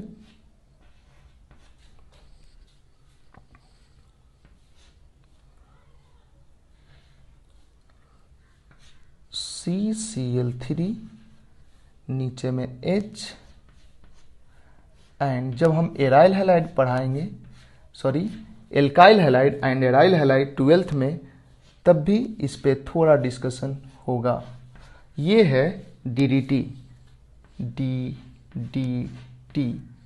एक पेस्टिसाइड होता है ये, इसका भी मैकेनिज्म लिखना है। तो ये हो गया 38 क्वेश्चन तक। देखते हैं इस 38 क्वेश्चन का और 35, 36, 37, 38 का सॉल्यूशन। तुम पॉज करके इसका मैकेनिज्म लिखो, इसका मैकेनिज्म लिखो, इसका मैकेनिज्म लिखो और इसमें बताओ कि क्यों प्रोडक्ट ऑप्टिकली इनएक्टिव होता है और इसका मैकेनिज्म लिखो, ठीक है। और उसके बाद जब हो जाए तो वीडियो ऑन करके हमारा सॉल्यूशन देखो, ठीक है। हम इसका सॉल्यूशन दे रहे हैं। सबसे पहले चलते हैं 35 क्वेश्चंस, 35 नंबर क्वेश्चन पे। देखो 35 नंबर क्वेश्चन में क्या है, जगह थोड़ा कम है बट फिर भी हो जाएगा मैंने, जो स्टेप्स थोड़ा छोड़ देंगे और क्या। यहाँ पे 2 मिथाइल है और यहाँ पे 1 कार्बन, 2 कार्बन, 3 कार्बन है ना, और यहाँ पे OCH3 है। इधर double bond double bond double bond, इसको दे देते हैं H2SO4। देखो जब इसको दे दोगे H2SO4 तो HSO4 ये H प्लस कहाँ जाएगा, या तो यहां आएगा इस लोन पेयर के पास, तो यहां पे आने से कोई प्रोडक्ट बनने वाला नहीं है। ला के तुम देख लो, ले आओगे फिर कुछ होगा नहीं, ये निकलेगा नहीं। क्यों निकलेगा, निकलेगा तो यहाँ पे पॉजिटिव चार्ज हाईली अनस्टेबल, तो यहाँ पे हाइड्रोजन को आने से कुछ होगा भी नहीं। और ये भी देखो, इस तरह का कुछ प्रोडक्ट तुमको बनाना है, तो ये जो H प्लस है ना, इस बेंजीन रिंग के पाई बॉन्ड पे जाएगा कि इस पाई बॉन्ड पे जाएगा। बेंजीन रिंग का पाई बॉन्ड के पास एनर्जी कम होता है, स्टेबल होता है वो एरोमेटिक होने के कारण, इसके वजह से इस पे H प्लस ना जाके इस पे H प्लस जाएगा। और इस पे जब H प्लस जाएगा मतलब ये पाई बॉन्ड यहां से H प्लस को ले जाएगा। तो अब ये दो ऑप्शन है, ये पाई बॉन्ड इधर शिफ्ट हो जाएगा निगेटिव और इधर पॉजिटिव, इधर वाला निगेटिव H प्लस के साथ जुड़ जाएगा, और दूसरा ये पाई बॉन्ड इधर शिफ्ट हो जाएगा निगेटिव और इधर बनेगा पॉजिटिव, इधर वाला निगेटिव इसके यहां से H प्लस ले जाएगा। कौन होगा? इनफैक्ट जब ये पाई बॉन्ड इधर निगेटिव बन के यहां से H प्लस ले जाएगा तो यहाँ पॉजिटिव चार्ज जो बनेगा वो ज्यादा स्टेबल होगा, इसलिए ऐसा ही होगा। तो हो गया, देखो क्या, ये पाई बॉन्ड शिफ्ट हुआ इधर निगेटिव, यहां से H ले गया और इधर रह गया प्लस चार्ज।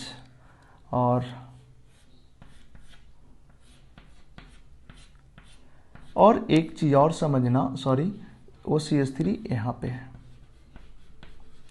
एक चीज और समझना, क्या समझोगे कि यहां पे निगेटिव दिखाया नहीं जाता है कभी भी। एसिडिक मीडियम में ना निगेटिव चार्ज कार्बन पे नहीं दिखाया जाता है, और कभी भी बेसिक मीडियम में कार्बन पे पॉजिटिव चार्ज नहीं दिखाया जाता, इसलिए हमने इधर शिफ्ट करके निगेटिव पॉजिटिव नहीं किया। डायरेक्ट दिमाग में सोचा कि इधर शिफ्ट करेंगे निगेटिव होगा, और यहाँ से H प्लस ले लिया, ये बन गया। पॉजिटिव चार्ज रहेगा एसिडिक मीडियम में, कोई दिक्कत नहीं है। एसिडिक मीडियम में निगेटिव नहीं रहना चाहिए, क्योंकि कार्बन पे निगेटिव नहीं रहना चाहिए, क्योंकि कार्बन पे निगेटिव रहेगा ना तो तुरंत से एसिड से H प्लस ले लेगा, तो ये निगेटिव चार्ज बनेगा ही नहीं। इनफैक्ट वो डायरेक्ट डबल बॉन्ड यहाँ से H प्लस लिया और ये बना लिया। ठीक है, अब इसके बाद देखो, ये बेंजीन रिंग और ये इलेक्ट्रोफाइल, इंट्रामोलेकुलर इलेक्ट्रोफिलिक सब्स्टिट्यूशन, इंट्रामोलेकुलर फ्यूडलक्राफ्ट एल्काइलेशन, ये पॉजिटिव चार्ज यहां अटैक किया। ऐसे भी देखो, ये ऑर्थो पैरा डायरेक्टर होता है, तो ये पैरा पोजीशन है, और ये अल्काइल ग्रुप भी ऑर्थो पैरा डायरेक्टर होता है, इसके कारण ये भी ऑर्थो पोजीशन है। तो इसका ये ऑर्थो और इसका ये पैरा दोनों इसी पोजीशन को डायरेक्ट कर रहा है। और तुम बोलोगे इसके कारण हिंड्रेंस, इंट्रामोलेकुलर रिएक्शन है ये। अगर ये यहां अटैक किया तो 6 मेंबर रिंग बनेगा, जो कि काफी ज्यादा स्टेबल होगा। और इंट्रामोलेकुलर में हिंड्रेंस मैटर नहीं करता उतना, क्योंकि यहाँ पे जो 6 मेंबर बन रहा है ये रिंग, वो बहुत ज्यादा स्टेबल होगा। और ये इधर घूम के आएगा तो स्ट्रेन ज्यादा होगा। तुम इस पॉजिटिव चार्ज को घुमा के यहां लाओगे तो रिंग में स्ट्रेन काफी ज्यादा हो जाएगा। ठीक है, तो ये पॉजिटिव चार्ज यहां अटैक करेगा, या यहां ये बॉन्ड इधर शिफ्ट होगा निगेटिव चार्ज, और निगेटिव से यहां अटैक होगा। तो बन गया क्या, वो देखो, बन गया कुछ इस तरह का चीज।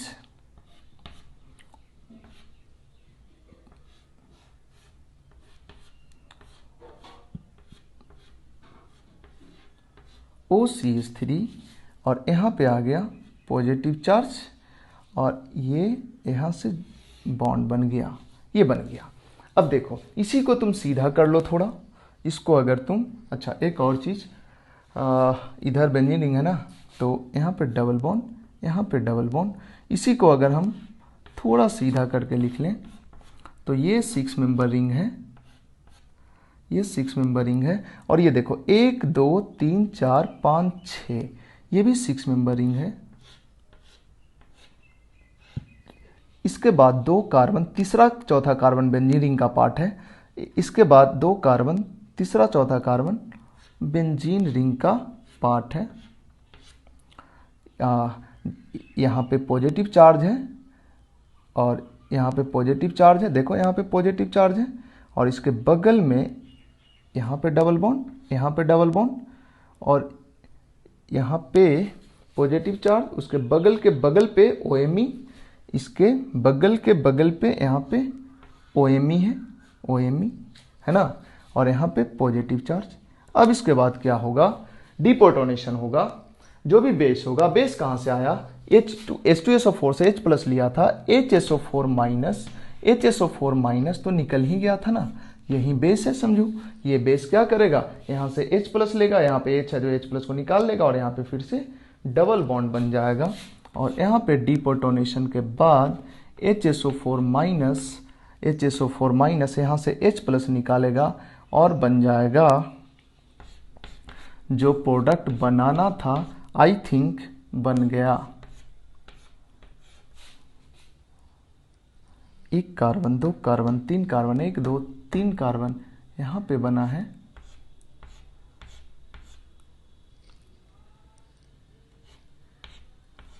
यहां पे OMe है ना, और यहां पे मिथाइल। देखो तो यही हमने बनाया था, बन गया ना। तो ये है इसका मैकेनिज्म 35 का। इसके बाद आते हैं 36 के मैकेनिज्म पे। हम इसको मिटाएंगे क्योंकि हमारे पास हमारा बोर्ड थोड़ा छोटा है। 35 हटा रहे हैं, अब आते हैं 36 पे।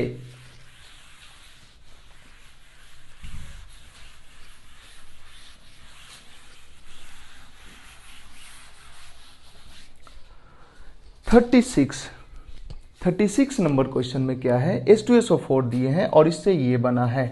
इसमें हिंट कर देते हैं, बस इसमें केवल हिंट कर देते हैं।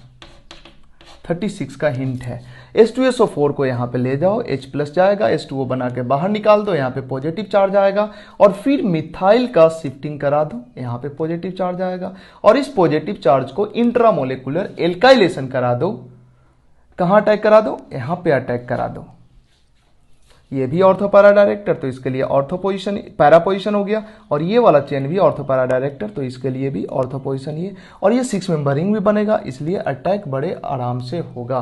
चलो थोड़ा सा एक आधा स्टेप लिख देते हैं। H प्लस यहाँ पे गया, लिख नहीं देते, हिंट कर देते हैं। H प्लस यहाँ गया, H2O निकाल लिया, पॉजिटिव चार्ज, मिथाइल का शिफ्टिंग हुआ, यहाँ पे पॉजिटिव चार्ज, अब यहाँ से अटैक हो गया, यहाँ पे ये बन जाएगा। ठीक है, फिर से बोल रहा है। H2SO4 का H प्लस यहाँ आया, H2O बना के बाहर निकला, पॉजिटिव चार्ज, 2 डिग्री कार्बोकेटाइन, यहाँ से मिथाइल शिफ्ट हो गया, 3 डिग्री कार्बोकेटाइन, देन यहाँ से यहाँ पे अटैक हो जाएगा और फाइनली ये बन जाएगा। ठीक है, नेक्स्ट क्वेश्चन देखते हैं हम 37 में लिखा है कि जो प्रोडक्ट बना है वो ऑप्टिकली इनएक्टिव बना है। ऑप्टिकली इनएक्टिव का मतलब है कि या तो कायरल कार्बन बने ही नहीं, मतलब जो रिएक्टेंट है वो जो प्रोडक्ट बने वो ऑप्टिकली इनएक्टिव हो। और ऑप्टिकली इनएक्टिव होने का एक और मतलब है कि रेशमिक बन जाए तब भी तो बोलते हैं कि ऑप्टिकली इनएक्टिव है प्रोडक्ट, है ना। तो यहां पे इनफैक्ट रेशमिक ही बनेगा। कैसे बनेगा रेशमिक, ध्यान देना। ये है इनेंशियोमेरिकली प्योर कंपाउंड। जब इसका AlCl3 के साथ रिएक्शन कराओगे तो ये यहां से निकाल लेगा Cl माइनस को। यहां पे नीचे में हाइड्रोजन, यहां से निकाल लेगा Cl माइनस को और बन जाएगा, यहां पे हाइड्रोजन है, ये CH3 है और इधर तो CH2 CH3 है, यहां पे प्लस चार्ज, ये बनेगा। अब इसका अटैक होगा कहां पे, बेंजीन रिंग पे अटैक होगा, है ना। इसका अटैक होगा बेंजीन रिंग पे और बनेगा कुछ फाइनली इस टाइप का चीज। देखो इस टाइप का चीज ये बनेगा। अब सवाल है कि ये कायरल कार्बन बना ना कायरल कार्बन, तो ये तो ऑप्टिकली एक्टिव होना चाहिए। बट जरा गौर करो, इसके पहले ये जो कार्बोकेटाइन बना है ये बना है प्लेनर। अब जरा ध्यान दो, यहां से जो बेंजीन का ये कार्बन जुड़ेगा, ये कार्बन ऊपर से भी जुड़ सकता है और नीचे से भी जुड़ सकता है। ये जब प्लेनर हो गया तो इससे ये जब कार्बन का ये बेंजीन वाला कार्बन जुड़ेगा तो ये ऊपर से भी जुड़ सकता है और नीचे से भी जुड़ सकता है। मतलब ये अगर ऊपर से जुड़ा तो देखो क्या बनेगा, ऊपर से जुड़ा तो देखो क्या बनेगा। ये कार्बन जब ऊपर से ऐसे जुड़ेगा तो ये हाइड्रोजन नीचे की ओर जाएगा, तो हाइड्रोजन चला गया नीचे और बेंजीन जुड़ा ऊपर में। ठीक है, और दूसरा ऑप्शन क्या है कि ये जब प्लेनर ही है तो बेंजीन का कार्बन ऊपर से न जुड़ के नीचे से जुड़े, तो जब नीचे से जुड़ेगा बेंजीन का कार्बन तो यह हाइड्रोजन ऐसे चढ़ के ऊपर आ जाएगा।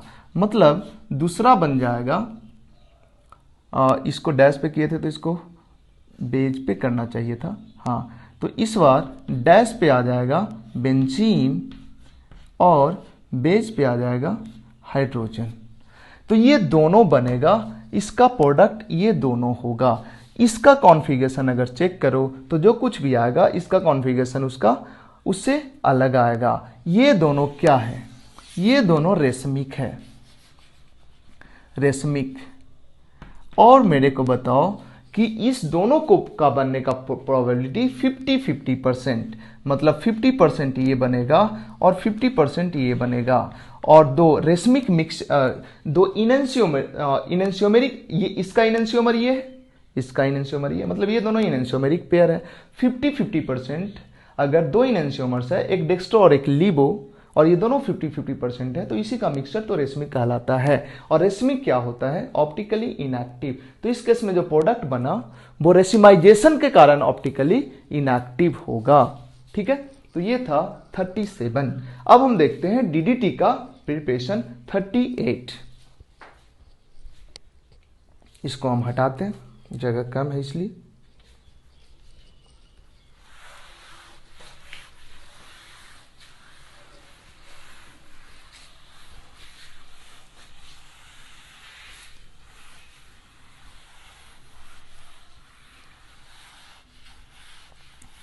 थर्टी एट नंबर क्वेश्चन देखते हैं। देखो 38 में क्या है? चौक, यार चौक खत्म हो गया है चौक है अभी। देखो 38 में क्या है? 2 मोल लिया गया है, 2 मोल लिया गया है एसीटोन। ये जो एसीटोन है, acetone double bond OH, acetone पे क्या करेगा? H2SO4 का H प्लस, H2SO4 का H प्लस, 1 मिनट, टाइम कितना हुआ है? टाइम अभी 1 घंटा ही हुआ है। एक्चुअली विंडो खुल गया है जिसके वजह से लाइट आएगा तो विजिबिलिटी में दिक्कत हो सकता है, इसलिए मैं विंडो बंद कर देता हूँ पहले।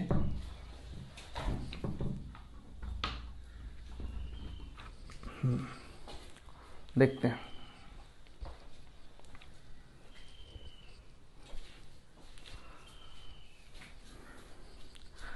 हम बात कर रहे हैं कौन सा? 38 नंबर क्वेश्चन का। तो इसको जब H2SO4 दोगे, जब इसको H2SO4 दोगे तो H2SO4 क्या करेगा? H2SO4 का H प्लस जाएगा ऑक्सीजन के लोन पेयर पे, तो H2SO4 का H प्लस आ गया ऑक्सीजन के लोन पेयर पे और HSO4 माइनस बाहर हो गया। मतलब बाहर हो गया मतलब उसी कंटेनर में रहेगा, और क्या बन गया? डबल बॉन्ड OH और इधर CH3 प्लस। इसके बाद इसका रेजोनेटिंग स्ट्रक्चर हम अगर हम लिखें, ये पाई बॉन्ड शिफ्ट होगा ऊपर की ओर, बनेगा CH3OH प्लस, ये बना। इसके बाद ये इलेक्ट्रोफाइल बन गया। और रिएक्शन वेसल में और कौन था? एराइल हैलाइड है, तो एराइल हैलाइड का 2 मोल था, तो पहले 1 मोल ले लेते हैं एराइल हैलाइड का। ले क्या लेते हैं? मतलब इसी वेसल में तो है। अब देखो ये जो Cl है ऑर्थो पैरा डायरेक्टर होता है, और ये बड़ा सा इलेक्ट्रोफाइल है, तो ऑर्थो पोजीशन हिंडर्ड हो जाएगा। ऑर्थो पोजीशन पे इसका अटैक नहीं होगा बड़ा होने के कारण, तो पैरा पोजीशन पे इसका अटैक होगा। इलेक्ट्रोफाइल अटैक करे या ये कार्बन अटैक करे, इस पाई बॉन्ड को इधर शिफ्ट कर लेगा निगेटिव और इधर अटैक करेगा। तो जो क्या बन गया? इस तरह से सिग्मा कॉम्प्लेक्स बन जाएगा, उसके बाद डीप्रोटोनेशन होगा और फाइनली ये दोनों रिएक्ट करके बन जाएगा कुछ ऐसा, HCH3, इधर OH और इधर ये बन जाएगा। अरे ये बेंजीन रिंग है और ये इलेक्ट्रोफाइल है, Fidel craft alkylation type reaction करा दो, ये हो जाएगा। पहले अटैक करेगा, सिग्मा कॉम्प्लेक्स बनेगा, देन बेस आके डिपोटोनेशन करा देगा। बेस कौन होगा? HSO4 माइनस, H प्लस निकाल लेगा, ये बन गया। इसके बाद H2SO4 का अगला मोल आएगा और H2SO4 HSO4 H2SO4 से फिर ये लोन पेयर ले लेगा H प्लस और बन जाएगा HCH3 इधर ये OH कहाँ से आ गए, Cl ना, Cl, यहाँ पे Cl, और इसके बाद इधर OH H प्लस, देन ये वाटर बन के बाहर निकल जाएगा क्योंकि ऑक्सीजन पे पॉजिटिव चार्ज अनस्टेबल और यहाँ का पॉजिटिव चार्ज रेजोनेंस बेजोनेंस से स्टेबलाइज भी होगा। देखो क्या बन गया, बन गया CH3H,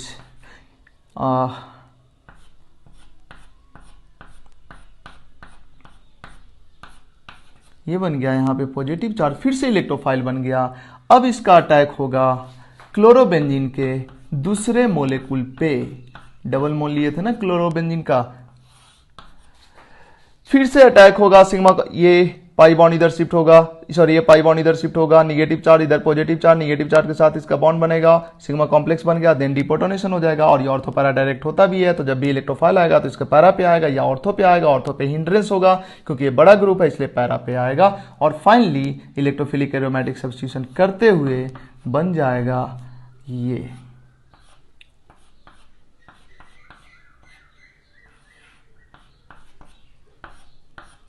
सॉरी यहाँ पे CH3 और इधर क्या बना दिया, हाँ ठीक है, ठीक जा रहा है भाई, यहाँ पे Cl।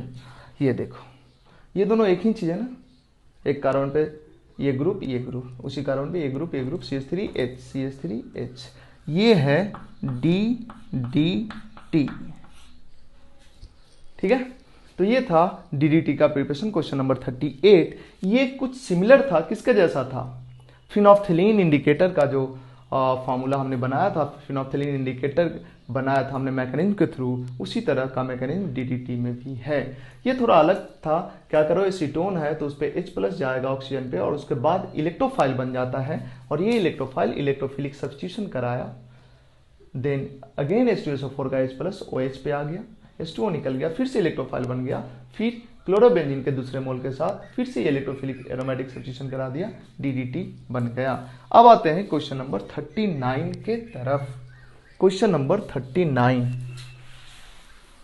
लिख लेते हैं यहाँ पे, अदरवाइज हम भूल जाते हैं कितना नंबर क्वेश्चंस करना है आगे। क्वेश्चन नंबर 39,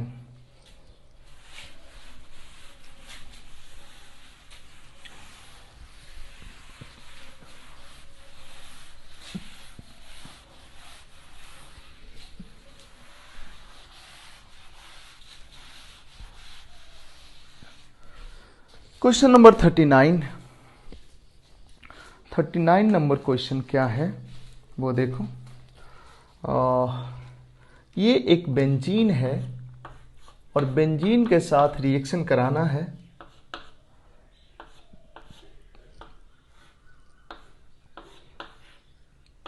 ये एक अनहाइड्राइड है, इसके साथ किसके प्रेजेंस में, AlCl3 anhydrous Al3, and then ये जब हो जाए तब इसको दे दो H3O प्लस। पहला क्वेश्चन ये है। दूसरा क्वेश्चन है 40 नंबर क्वेश्चन है, 40 नंबर है। एक ले लो फिनॉल, फिनॉल ले लो, फिनॉल ले लेना है तुमको 2 मोल फिनॉल लेना है, देन एसीटोन ले लो एक, और ले लो H2SO4, इसमें बनाना है तुमको। इनफैक्ट अभी कुछ देर पहले क्वेश्चन था, अभी जस्ट पहले वाला क्वेश्चन ही तो है ये, उसी टाइप का तो क्वेश्चन है ये एकदम। ये बनाना है, इसका मैकेनिज्म लिखना है, प्रोडक्ट लिख दिया तो मैकेनिज्म लिखना है। इसके बाद ये था क्वेश्चन नंबर 40। क्वेश्चन नंबर 41 में अगर चलें तो 41 में क्या है, 41 है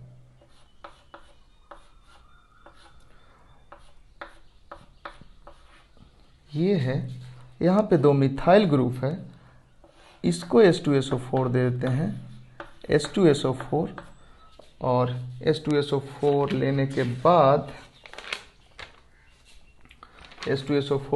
बाद ये बन गया H2SO4 के साथ रिएक्शन करने के बाद ये बन गया है इस तरह का कोई चीज, ये बन गया है। इसका भी मैकेनिज्म ड्रॉ करना है और इसके बाद 41 नंबर क्वेश्चन के बाद 42 नंबर क्वेश्चन है, इसका भी मैकेनिज्म ही ड्रॉ करना है।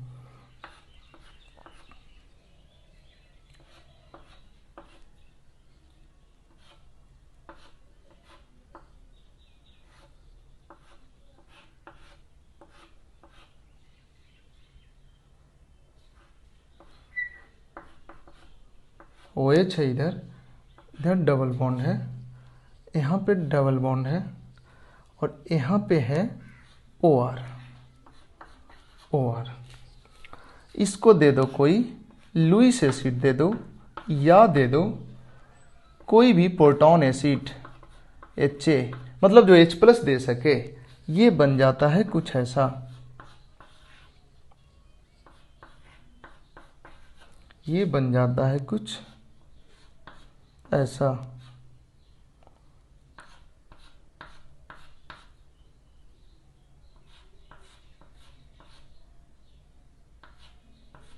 ये ऐसा बन जाता है कुछ, इसका भी मैकेनिज्म बताना है। और इसके बाद 2 क्वेश्चन और है जो आज के लेक्चर में करेंगे, इसके बाद आज का लेक्चर छोड़ देंगे। तो हम बात कर रहे हैं 39 नंबर क्वेश्चंस का। तुम इसको लिख लो, इसको अटेम्प्ट करो और उसके बाद फिर इसका सॉल्यूशन, और जब तुमसे हो जाए उसके बाद हमारा सॉल्यूशन से मैच कराओ।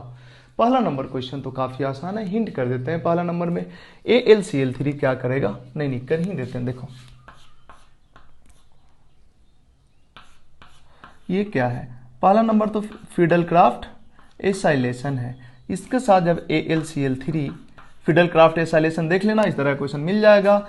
इसके साथ मिलके क्या बना लेगा, डायरेक्ट हम लिख देते हैं डबल बॉन्ड O और इसके साथ AlCl3 और इधर बन जाता है इलेक्ट्रोफाइल, यही ना, O AlCl3। या तुम चाहो तो इसको ऐसे न लिख के ऐसे भी लिख सकते हो O और यहाँ पे निगेटिव हो गया, इस तरह से बन जाएगा। कैसे वो हम नहीं बताया क्योंकि पहले हम कई बार बता चुके हैं। ये इलेक्ट्रोफाइल अटैक कर देगा बेंजीन रिंग पे अटैक कर देगा, या बोलो बेंजीन रिंग इस इलेक्ट्रोफाइल पे अटैक कर देगा और बन जाएगा कुछ ऐसा। पहले सिग्मा कॉम्प्लेक्स, देन डिप्रोटोनेशन और फाइनली बन जाएगा, ये कार्बन जोड़े हैं और इसके बाद 1 2 3 चौथा कार्बन पे फिर डबल बॉन्ड हो, 1 2 3 और इसके बाद 1 2 3 चौथा कार्बन पे डबल बॉन्ड हो, 1 2 3 एक और कार्बन इस पे डबल बॉन्ड O और यहाँ पे O AlCl3 माइनस। इसको जब दे दोगे H3O+, कोई भी ऐसा एसिड जो बेंजोइक एसिड से ज़्यादा एसिडिक, जो कार्बोक्सिलिक एसिड से ज़्यादा एसिडिक हो, ये यहाँ पहुँचा देगा H+, और ये AlCl3 H2O के साथ रिएक्शन करके एल्युमिनियम हाइड्रोक्साइड बन के प्रेसिपिटेट कर जाएगा। बन गया कुछ ऐसा,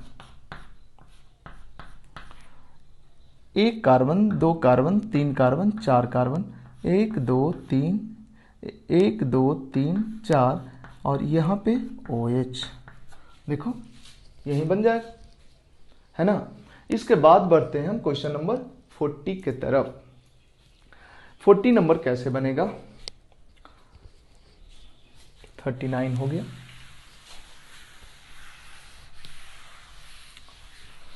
40 कैसे बनेगा, सिंपल सा 40। देखो क्या है 40 नंबर, अभी कुछ देर पहले ऐसा क्वेश्चन किया था। ये जो कीटोन है DDT टाइप का है, DDT में जो मैकेनिज्म हुआ था, H2SO4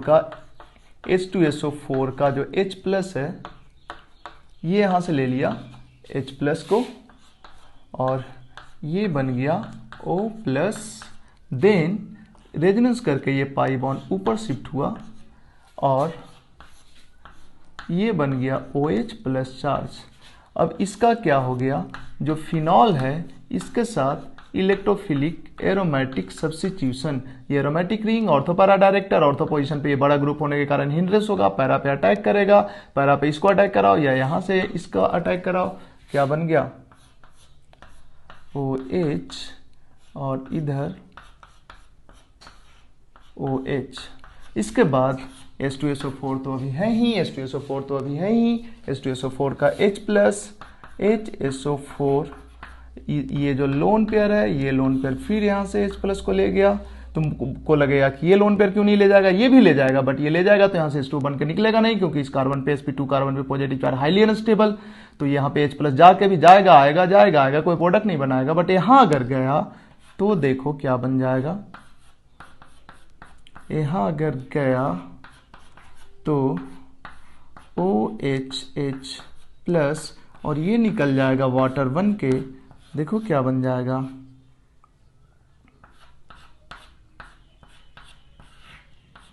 ये फिनॉल है, यहाँ थोड़ा गंदा हो गया है, फिनॉल है और यहाँ पे प्लस चार्ज। फिर क्या करो, इसको फिनॉल का 2 मोल था, डबल मोल था फिनॉल का, तो फिनॉल का दूसरा मोल आया और ये इलेक्ट्रोफाइल बना ही है, फिर इलेक्ट्रोफिलिक एरोमेटिक सब्स्टिट्यूशन हो गया और फाइनली बन गया प्रोडक्ट। जैसा DDT बना था कुछ उसी तरह का मैकेनिज्म है, जैसा फिनोल्फथलीन इंडिकेटर बना था कुछ उसी तरह का यहाँ भी हुआ है। ठीक है, तो ये था तुम्हारा अलग टाइप का मैकेनिज्म है, बट पूछा जा सकता है। 3 एग्जांपल है सामने करा दिया, 40 हो गया। 41 42 ये भी है इंटरेस्टिंग, देखते हैं 41 नंबर एंड 42 नंबर।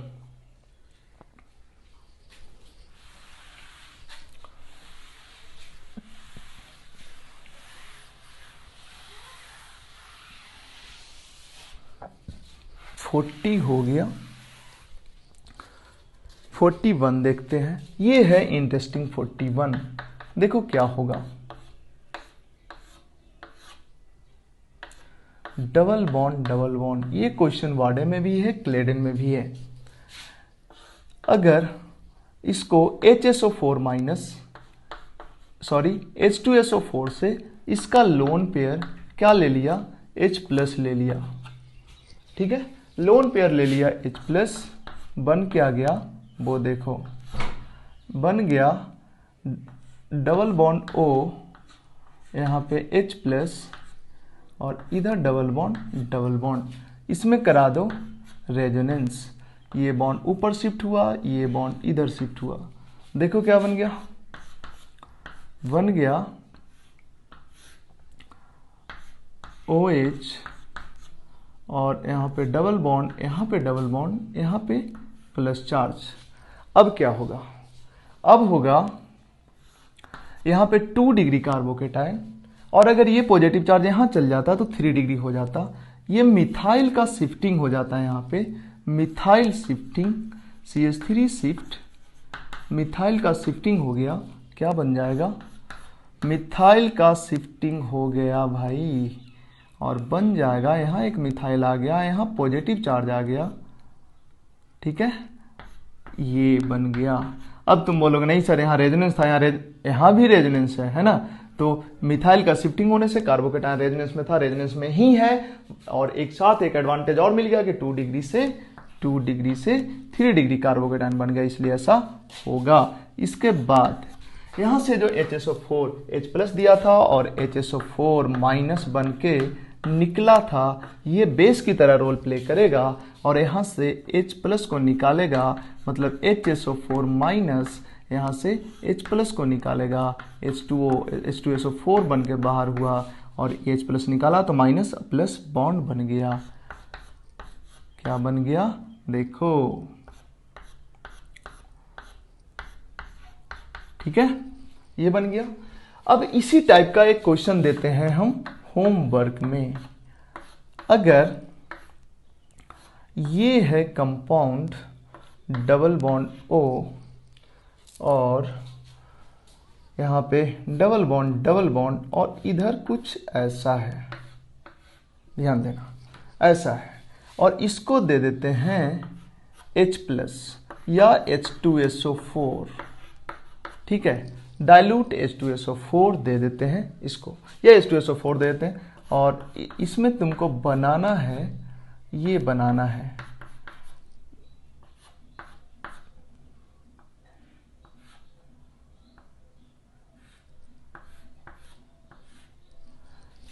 इसका ड्रॉ मैकेनिज्म। ऊपर जैसा ही है, सिंपली H प्लस यहाँ पे ले जाओ, पाई बॉन्ड को शिफ्ट कराओ, इसको इधर ले जाओ, यहाँ पे पॉजिटिव चार्ज, फिर इधर रिंग को एक्सपैंड कर दो, 5 मेंबर से 6 मेंबर कर दो, यहाँ पे पॉजिटिव चार्ज आ जाएगा, फिर यहाँ से H प्लस निकाल दो, यहाँ डबल बॉन्ड बन जाएगा, ये बन जाएगा। ऐसे दिखाओ या फिर ऐसे दिखाओ, बात तो दोनों एक ही है ना, ठीक है। तो इसका मैकेनिज्म तुम बनाओगे। इसके बाद हम चलते हैं 42 नंबर क्वेश्चंस के तरफ। बोर्ड को हम साफ कर लेते हैं, तुम पॉज करके नोट कर लो।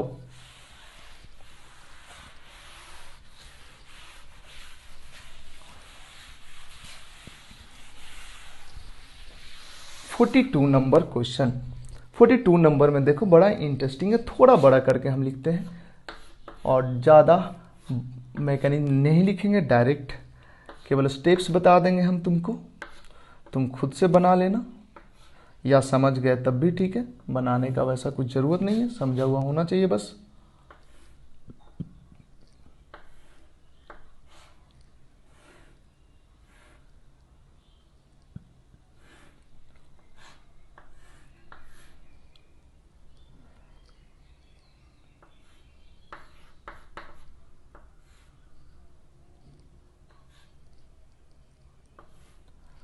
ये है, इसको दे दो या तो लुईस एसिड या कोई प्रोटॉन एसिड, मतलब जो प्रोटॉन देने वाला एसिड है। तो ये जो H प्लस है यहाँ पे, ये HA जैसे H2SO4 रहेगा तो ये H प्लस रहेगा और ये HSO4 माइनस रहेगा।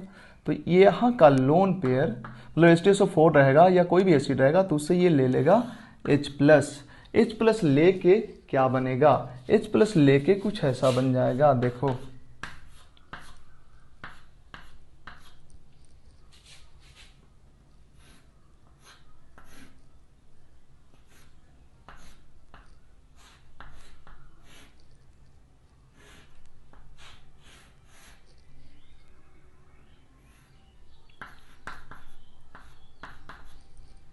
यहाँ पे OH2 प्लस बन जाएगा, देन यहाँ से H2O निकल जाएगा, सॉरी यहाँ पे डबल बॉन्ड भी है और यहाँ पे डबल बॉन्ड भी है, देन यहाँ से H2O निकल जाएगा और H2O निकल के क्या बनेगा वो देखो, हालांकि हमने डिटेल ही बना दिया, बोला था कि केवल स्टेप्स बता के छोड़ देंगे।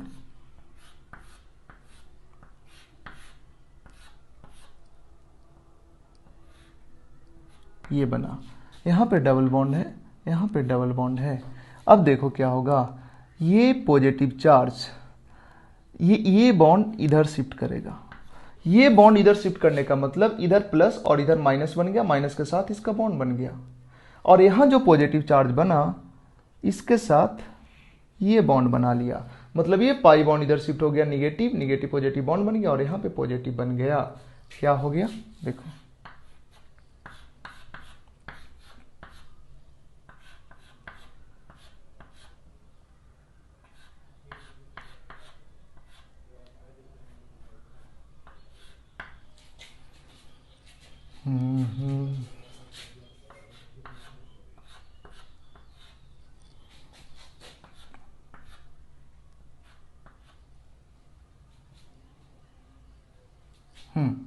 ये बन गया।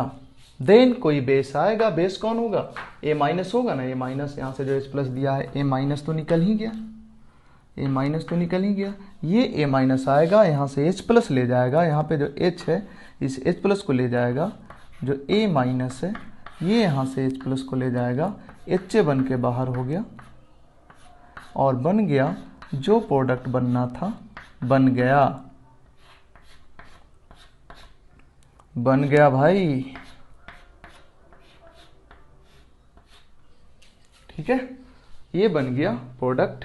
डबल बॉन्ड छूट गया क्या, अरे गलती है, देखो देखो देखो देखो भाई, यहाँ पे तो यहाँ पे OH नहीं होगा, ये क्वेश्चन में गलती था, यहाँ पे ये डबल बॉन्ड रह जाएगा ना, ये डबल बॉन्ड यहाँ पे रह जाएगा और यहाँ पे एक मिथाइल भी रहेगा, ठीक है, यहाँ पे मिथाइल कर दिए हैं और यहाँ पे भी कुछ छूट गया था, मिथाइल यहाँ पे होना चाहिए इनफैक्ट, ठीक है। तो ये हो गया 42 नंबर क्वेश्चन। इसके बाद आते हैं 43 नंबर क्वेश्चन पे।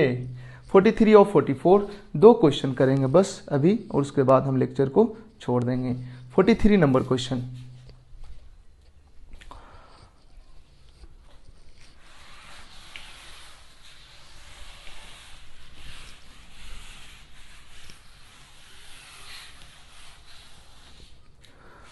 43 नंबर क्वेश्चन है हमारा।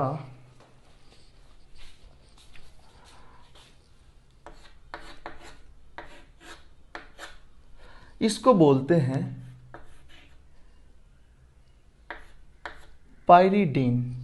पाइरिडीन पे जब इलेक्ट्रोफाइल का अटैक कराएंगे तो कहां जाएगा? ये है पाइरोल। इस पे इलेक्ट्रोफाइल का अटैक कराएंगे तो कहां जाएगा? ये हालांकि आज ही के लेक्चर में हमने बात किया है। चलो आंसर हम लिख देते हैं। इस पे जब पाइरिडीन पे जब अटैक कराते हैं तो इलेक्ट्रोफाइल आता है इस पोजीशन पे। मतलब अगर इसको 1 2 3 बोलें तो 3 पोजीशन पे इलेक्ट्रोफाइल आता है, जबकि इसमें इसको 1 और इसको 2 बोलें तो यहाँ पे इलेक्ट्रोफाइल आता है 2 पोजीशन पे। यहाँ पे इलेक्ट्रोफाइल आता है 2 पोजीशन पे। एक और चीज जो रिएक्टिविटी होता है टुवर्ड्स EAS, उसमें पाइरिडीन का रिएक्टिविटी सबसे कम होता है, देन बेंजीन होता है, और ये दोनों से ज़्यादा होता है पाइरोल का टुवर्ड्स EAS। ये होता है टुवर्ड्स EAS। ठीक है। अब हमको बताओ जरा ये कि ऐसा क्यों होता है, यहाँ पे 3 नंबर कार्बन पे क्यों अटैक हुआ है, यहाँ 2 नंबर पे क्यों आया है। इसका एक्सप्लेनेशन हम दे चुके हैं कि 2 नंबर पे क्यों अटैक होगा, और इसका एक्सप्लेनेशन भी हम दे चुके हैं कि इसका रिएक्टिविटी बेंजीन से ज़्यादा क्यों है। क्योंकि यहाँ पे 6 इलेक्ट्रॉन 5 कार्बन पे डिस्ट्रीब्यूटेड है, और यहाँ पे 6 इलेक्ट्रॉन यहाँ पे 6 इलेक्ट्रॉन 2 इलेक्ट्रॉन 2 4 इलेक्ट्रॉन और 6 इलेक्ट्रॉन क्लाउड का पार्ट है। 6 इलेक्ट्रॉन 5 एटम पे डिस्ट्रीब्यूटेड है, और यहाँ पे 6 इलेक्ट्रॉन 6 एटम पे डिस्ट्रीब्यूटेड है। मतलब पर एटम यहाँ पे इलेक्ट्रॉन डेंसिटी ज़्यादा, इसके वजह से इलेक्ट्रोफाइल इसके तरफ ज़्यादा अट्रैक्ट होगा। क्योंकि इलेक्ट्रोफाइल को तो चाहिए इलेक्ट्रॉन डेंसिटी, इलेक्ट्रोफाइल यहाँ पे इलेक्ट्रॉन डेंसिटी इलेक्ट्रोफाइल को ज़्यादा मिलेगा, इसलिए यहाँ फर्स्ट रेट से अटैक करेगा with respect to this. But सवाल है ये दोनों में, इसमें भी क्लाउड में 6 इलेक्ट्रॉन है, ये इलेक्ट्रॉन क्लाउड का पार्ट नहीं है, इसमें भी क्लाउड में 6 इलेक्ट्रॉन है। पर एटम इसमें जितना इलेक्ट्रॉन, यहाँ भी पर एटम उतना इलेक्ट्रॉन, तो इलेक्ट्रोफाइल इस पे स्लोअर रेट से अटैक करता है, इस पे फास्टर रेट से अटैक करता है, इस पे स्लोअर रेट से क्यों? ठीक है, तो इसका एक्सप्लेनेशन पहले हम देते हैं। देखो होता क्या है, जो पाइरिडीन होता है, पाइरिडीन में जो लोन पेयर दिखता है ना, लोन पेयर रेजोनेंस करके इलेक्ट्रॉन नहीं देता है रिंग को, ये लोन पेयर रेजोनेंस का पार्ट ही नहीं होता है। एक्चुअली होता क्या है, जब इलेक्ट्रोफाइल का इस पे अटैक कराते हैं तो इलेक्ट्रोफाइल ये इस लोन पेयर के साथ चिपक जाता है, इस लोन पेयर के साथ चिपक गया मतलब इस लोन पेयर और इसके साथ कोऑर्डिनेट बॉन्ड बन गया। अब तुम बोल सकते हो कि सर यही हरकत तो इसके लोन पेयर के साथ भी हो सकता था, इसके लोन पेयर के साथ भी तो हो सकता था, इसके साथ नहीं होता है क्योंकि ये रिंग का पार्ट है, एरोमेटिक रिंग का पार्ट है। इसके साथ अगर इलेक्ट्रोफाइल चिपक गया तो इसका एरोमेटिक नेचर खत्म हो जाएगा, इसलिए ये कम बेसिक है और ये ज़्यादा बेसिक है, तो इसके साथ इलेक्ट्रोफाइल ऐसे जुड़ जाता है लुईस एसिड बेस रिएक्शन के थ्रू। अब ये चूंकि अभी भी इसका एरोमेटिक रिंग तो इंटैक्ट है, एरोमेटिक रिंग है ये, मतलब अब तो इस पे अभी भी इलेक्ट्रोफाइल तो इस पे अटैक कर ही सकता है, नहीं कर सकता है। अब चूंकि इस नाइट्रोजन के साथ इलेक्ट्रोफाइल जुड़ चुका है, उसके बाद इलेक्ट्रोफाइल अटैक करेगा, क्योंकि पहले इलेक्ट्रोफाइल अटैक नहीं करेगा, क्योंकि ये लुईस बेस है और लुईस एसिड है, इसके बीच में रिएक्शन फास्ट होगा, तो ये पहले हो जाएगा, उसके बाद बाकी जो इलेक्ट्रोफाइल बचा वो इस पे अटैक करेगा। तो अब इसको अगर बेंजीन से कंपेयर करो तो इसको अगर बेंजीन से कंपेयर करो तो बेंजीन में कोई डीएक्टिवेटिंग ग्रुप नहीं है, बट इस रिंग के लिए ये बिहेव करेगा डीएक्टिवेटिंग ग्रुप की तरह। ये रिंग जितना डीएक्टिवेटेड होता है उतना ही ऑलमोस्ट ये वाला होता है, मतलब ये नाइट्रोबेंजीन के इक्विवेलेंट डीएक्टिवेटेड होता है, नाइट्रोबेंजीन के इक्विवेलेंट डीएक्टिवेटेड होता है ये। ठीक है, चलो इससे कंपेयर करना नहीं समझ में आया कोई बात नहीं, तुम ये तो समझ ही सकते हो कि यहाँ पॉजिटिव चार्ज आने की वजह से इस रिंग का इलेक्ट्रॉन को ये विड्रॉ करेगा, तो इलेक्ट्रॉन डेंसिटी क्या हो गया, इसमें कम हो गया, जिसके वजह से इस पे इलेक्ट्रोफाइल का अटैक मुश्किल होगा विथ रिस्पेक्ट टू बेंजीन। ठीक है, अब सवाल है कि इस पे इलेक्ट्रोफाइल मेटा पे क्यों आता है, सॉरी मेटा बोल रहे हैं, 3 पोजीशन पे क्यों आता है। 3 पोजीशन पे इलेक्ट्रोफाइल को लाओ और 2 पोजीशन पे लाओ, तुम देख लो 3 पोजीशन पे जब इलेक्ट्रोफाइल लाओगे तो जो सिग्मा कॉम्प्लेक्स बनेगा वो ज़्यादा स्टेबल बनेगा। कैसे, वो देख लो। अगर हम 3 पोजीशन पे इलेक्ट्रोफाइल को लाते हैं, अगर यहाँ पे इलेक्ट्रोफाइल को लाते हैं तो बताओ पॉजिटिव चार्ज यहाँ बनेगा, पॉजिटिव चार्ज यहाँ बनेगा, और कहाँ, यहाँ डबल बॉन्ड, यहाँ डबल बॉन्ड, ये है ना। और अगर इस इलेक्ट्रोफाइल को 3 पे नहीं लाके 2 पे लाते हैं तो क्या होता है वो देखो। अगर 2 पे लाते हैं इलेक्ट्रोफाइल को, 2 पे लाते हैं, यहाँ लाते हैं इलेक्ट्रोफाइल को, तो यहाँ पे पॉजिटिव चार्ज बनेगा और यहाँ पे पॉजिटिव चार्ज बनेगा, इधर आ जाएगा और इधर डबल बॉन्ड रहेगा। अब तुम बताओ इसमें रेजोनेटिंग स्ट्रक्चर ज़्यादा या इसमें रेजोनेटिंग स्ट्रक्चर ज़्यादा। इसमें जब तुम रेजोनेंस कराओगे तो क्या होगा, ध्यान देना, डबल बॉन्ड इधर इलेक्ट्रोफाइल, ये पाई बॉन्ड इधर शिफ्ट हुआ, यहाँ डबल बॉन्ड, देन ये पाई बॉन्ड इधर शिफ्ट होगा, देखो यहाँ पे डबल बॉन्ड, यहाँ पे डबल बॉन्ड और यहाँ पे प्लस चार्ज। देखो 3 रेजोनेटिंग स्ट्रक्चर इसमें आया, इसमें कितना आएगा, एक ये, इस पाई बॉन्ड को इधर शिफ्ट करो, इस पाई बॉन्ड को इधर शिफ्ट करो, तो यहाँ डबल बॉन्ड, यहाँ इधर इलेक्ट्रोफाइल, यहाँ पे एक डबल बॉन्ड, फिर इसको इधर शिफ्ट करो, कितना रेजोनेटिंग स्ट्रक्चर आया, 3 रेजोनेटिंग स्ट्रक्चर इसमें भी आ गया भाई।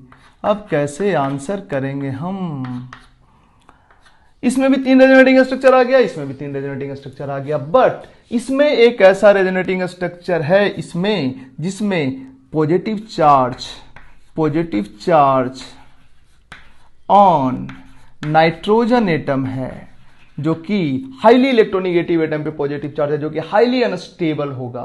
तो इफेक्टिव कंट्रीब्यूटर तो इसमें 2 ही है और इसमें इफेक्टिव कंट्रीब्यूटर 3 है, मतलब यहाँ पॉजिटिव चार्ज ज्यादा डिस्पर्स्ड होगा, यहाँ पॉजिटिव चार्ज कम डिस्पर्स्ड होगा। इसका मतलब ये दोनों में ऊपर वाला ज्यादा स्टेबल, इसलिए 3rd नंबर पोजीशन पे ही इलेक्ट्रोफाइल आएगा, 2nd नंबर पोजीशन पे इलेक्ट्रोफाइल नहीं आएगा।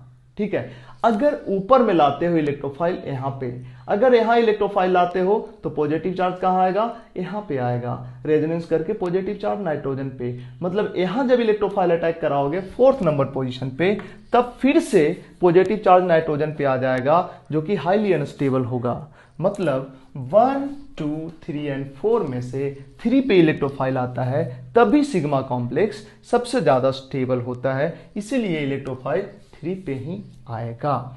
तुम एक सवाल और कर सकते हो कि सर पहले तो आप इलेक्ट्रोफाइल जोड़ दिए, उसके बाद जब इलेक्ट्रोफाइल का अटैक करवा रहे थे तो इलेक्ट्रोफाइल क्यों नहीं जोड़े हुए थे।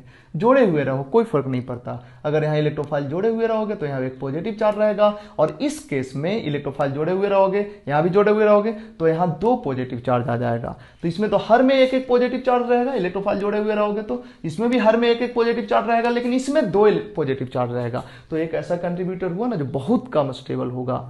तो कंट्रीब्यूटर इस केस में तो यही दोनों मेनली रहेगा, और इसमें तीनों कंट्रीब्यूटर रहेगा, तो यहाँ पॉजिटिव चार्ज ज्यादा डिस्पर्स होगा और यहाँ पॉजिटिव चार्ज कम डिस्पर्स होगा, इसीलिए 3 नंबर पोजीशन पे इलेक्ट्रोफाइल का अटैक होगा, है ना। यहाँ पे 2 नंबर और 3 नंबर पे अटैक कराओ, 3 नंबर पे अटैक कराओगे तो 2 नंबर पे अटैक कराओगे तो रेजोनेटिंग स्ट्रक्चर का नंबर ज्यादा होगा, और 3 नंबर पे अटैक कराओगे तो रेजोनेटिंग स्ट्रक्चर का नंबर कम होगा, इसीलिए 3 नंबर पे अटैक नहीं होके 2 नंबर पे अटैक होगा। हमने इसी टाइप का क्वेश्चन फ्यूरान का केस पीछे कुछ देर पहले एक दूसरे क्वेश्चंस में किया था कि यहाँ पे इलेक्ट्रोफाइल का अटैक कहाँ होगा, तो इस पोजीशन पे कराया था हमने। सेम लॉजिक इसमें भी लगेगा। ऐसा हम रिकॉल कर दें, 2 नंबर पे अटैक कराओगे इलेक्ट्रोफाइल का तो जो सिग्मा कॉम्प्लेक्स होगा उसका रेजोनेटिंग स्ट्रक्चर का नंबर कम आएगा। सॉरी, 2 नंबर पे अटैक कराओगे तो रेजोनेटिंग स्ट्रक्चर का नंबर ज्यादा आएगा, और 3 नंबर पे अटैक कराओगे तो जो सिग्मा कॉम्प्लेक्स बनेगा उसका रेजोनेटिंग स्ट्रक्चर का नंबर कम। 3 नंबर पे अटैक कराओगे तो कम आना चाहिए ना, पता नहीं, देख लेते हैं, करा के देख लेते हैं यार, याद नहीं है। चलो इसको भी देख ही लेते हैं करा के। देखो फिर से हम थोड़ा सा बात कर लें। हमारा क्वेश्चन था कि इसमें जब इलेक्ट्रोफाइल का अटैक कराते हैं तो 3 नंबर पे अटैक होता है, इसमें अटैक कराते हैं तो 2 नंबर पे अटैक होता है। ठीक है, कैसे इसको एक्सप्लेन करेंगे? 2 नंबर पे अटैक करेंगे एक बार 3 नंबर पे, एक बार 4 नंबर पे। हम देखेंगे कि 3 नंबर पे जब अटैक हुआ तो रेजोनेटिंग स्ट्रक्चर ज्यादा स्टेबल आया है। रेजोनेटिंग 3 नंबर पे जब अटैक किया है तो जो सिग्मा कॉम्प्लेक्स आया है वो ज्यादा स्टेबल हुआ है। अब सिग्मा कॉम्प्लेक्स ज्यादा स्टेबल कैसे हुआ? ज्यादा रेजोनेंस की वजह से, बट यहाँ पे 3 रेजोनेटिंग स्ट्रक्चर दोनों में आया है, बट एक में सबका सब रेजोनेटिंग स्ट्रक्चर ठीक ठाक स्टेबल है, बट दूसरे वाले में 3 रेजोनेटिंग स्ट्रक्चर जरूर आया, बट एक बहुत ही कम स्टेबल है। तो इफेक्टिव कंट्रीब्यूटर तो 2 ही है, तो इसमें 2 ही रेजोनेटिंग स्ट्रक्चर इफेक्टिवली हुआ, और यहाँ पे 3 रेजोनेटिंग स्ट्रक्चर है तो ये ज्यादा स्टेबल होगा, इसलिए 3 नंबर पे इलेक्ट्रोफाइल का अटैक हुआ। इसमें अगर बात करें तो इसमें भी 2 पे और 3 पे अटैक करा कर देख लेंगे। जो जिस पे अटैक करने पे सिग्मा कॉम्प्लेक्स ज्यादा स्टेबल होगा वहीं पे इलेक्ट्रोफाइल का अटैक होगा। हम करा कर देख लेते हैं। अगर तुम 2 नंबर पे इलेक्ट्रोफाइल का अटैक कराते हो तो ये वाला बनेगा सिग्मा कॉम्प्लेक्स, और अगर 3 नंबर पे इलेक्ट्रोफाइल का अटैक कराते हो तो ये बनेगा सिग्मा कॉम्प्लेक्स। साफ दिख रहा है, यहाँ पे H है एक, यहाँ पे H है एक, इसका एक ही रेजोनेटिंग स्ट्रक्चर बनेगा बस, इसके अलावा एक ही बनेगा, मतलब इसका टोटल 2 रेजोनेटिंग स्ट्रक्चर होगा।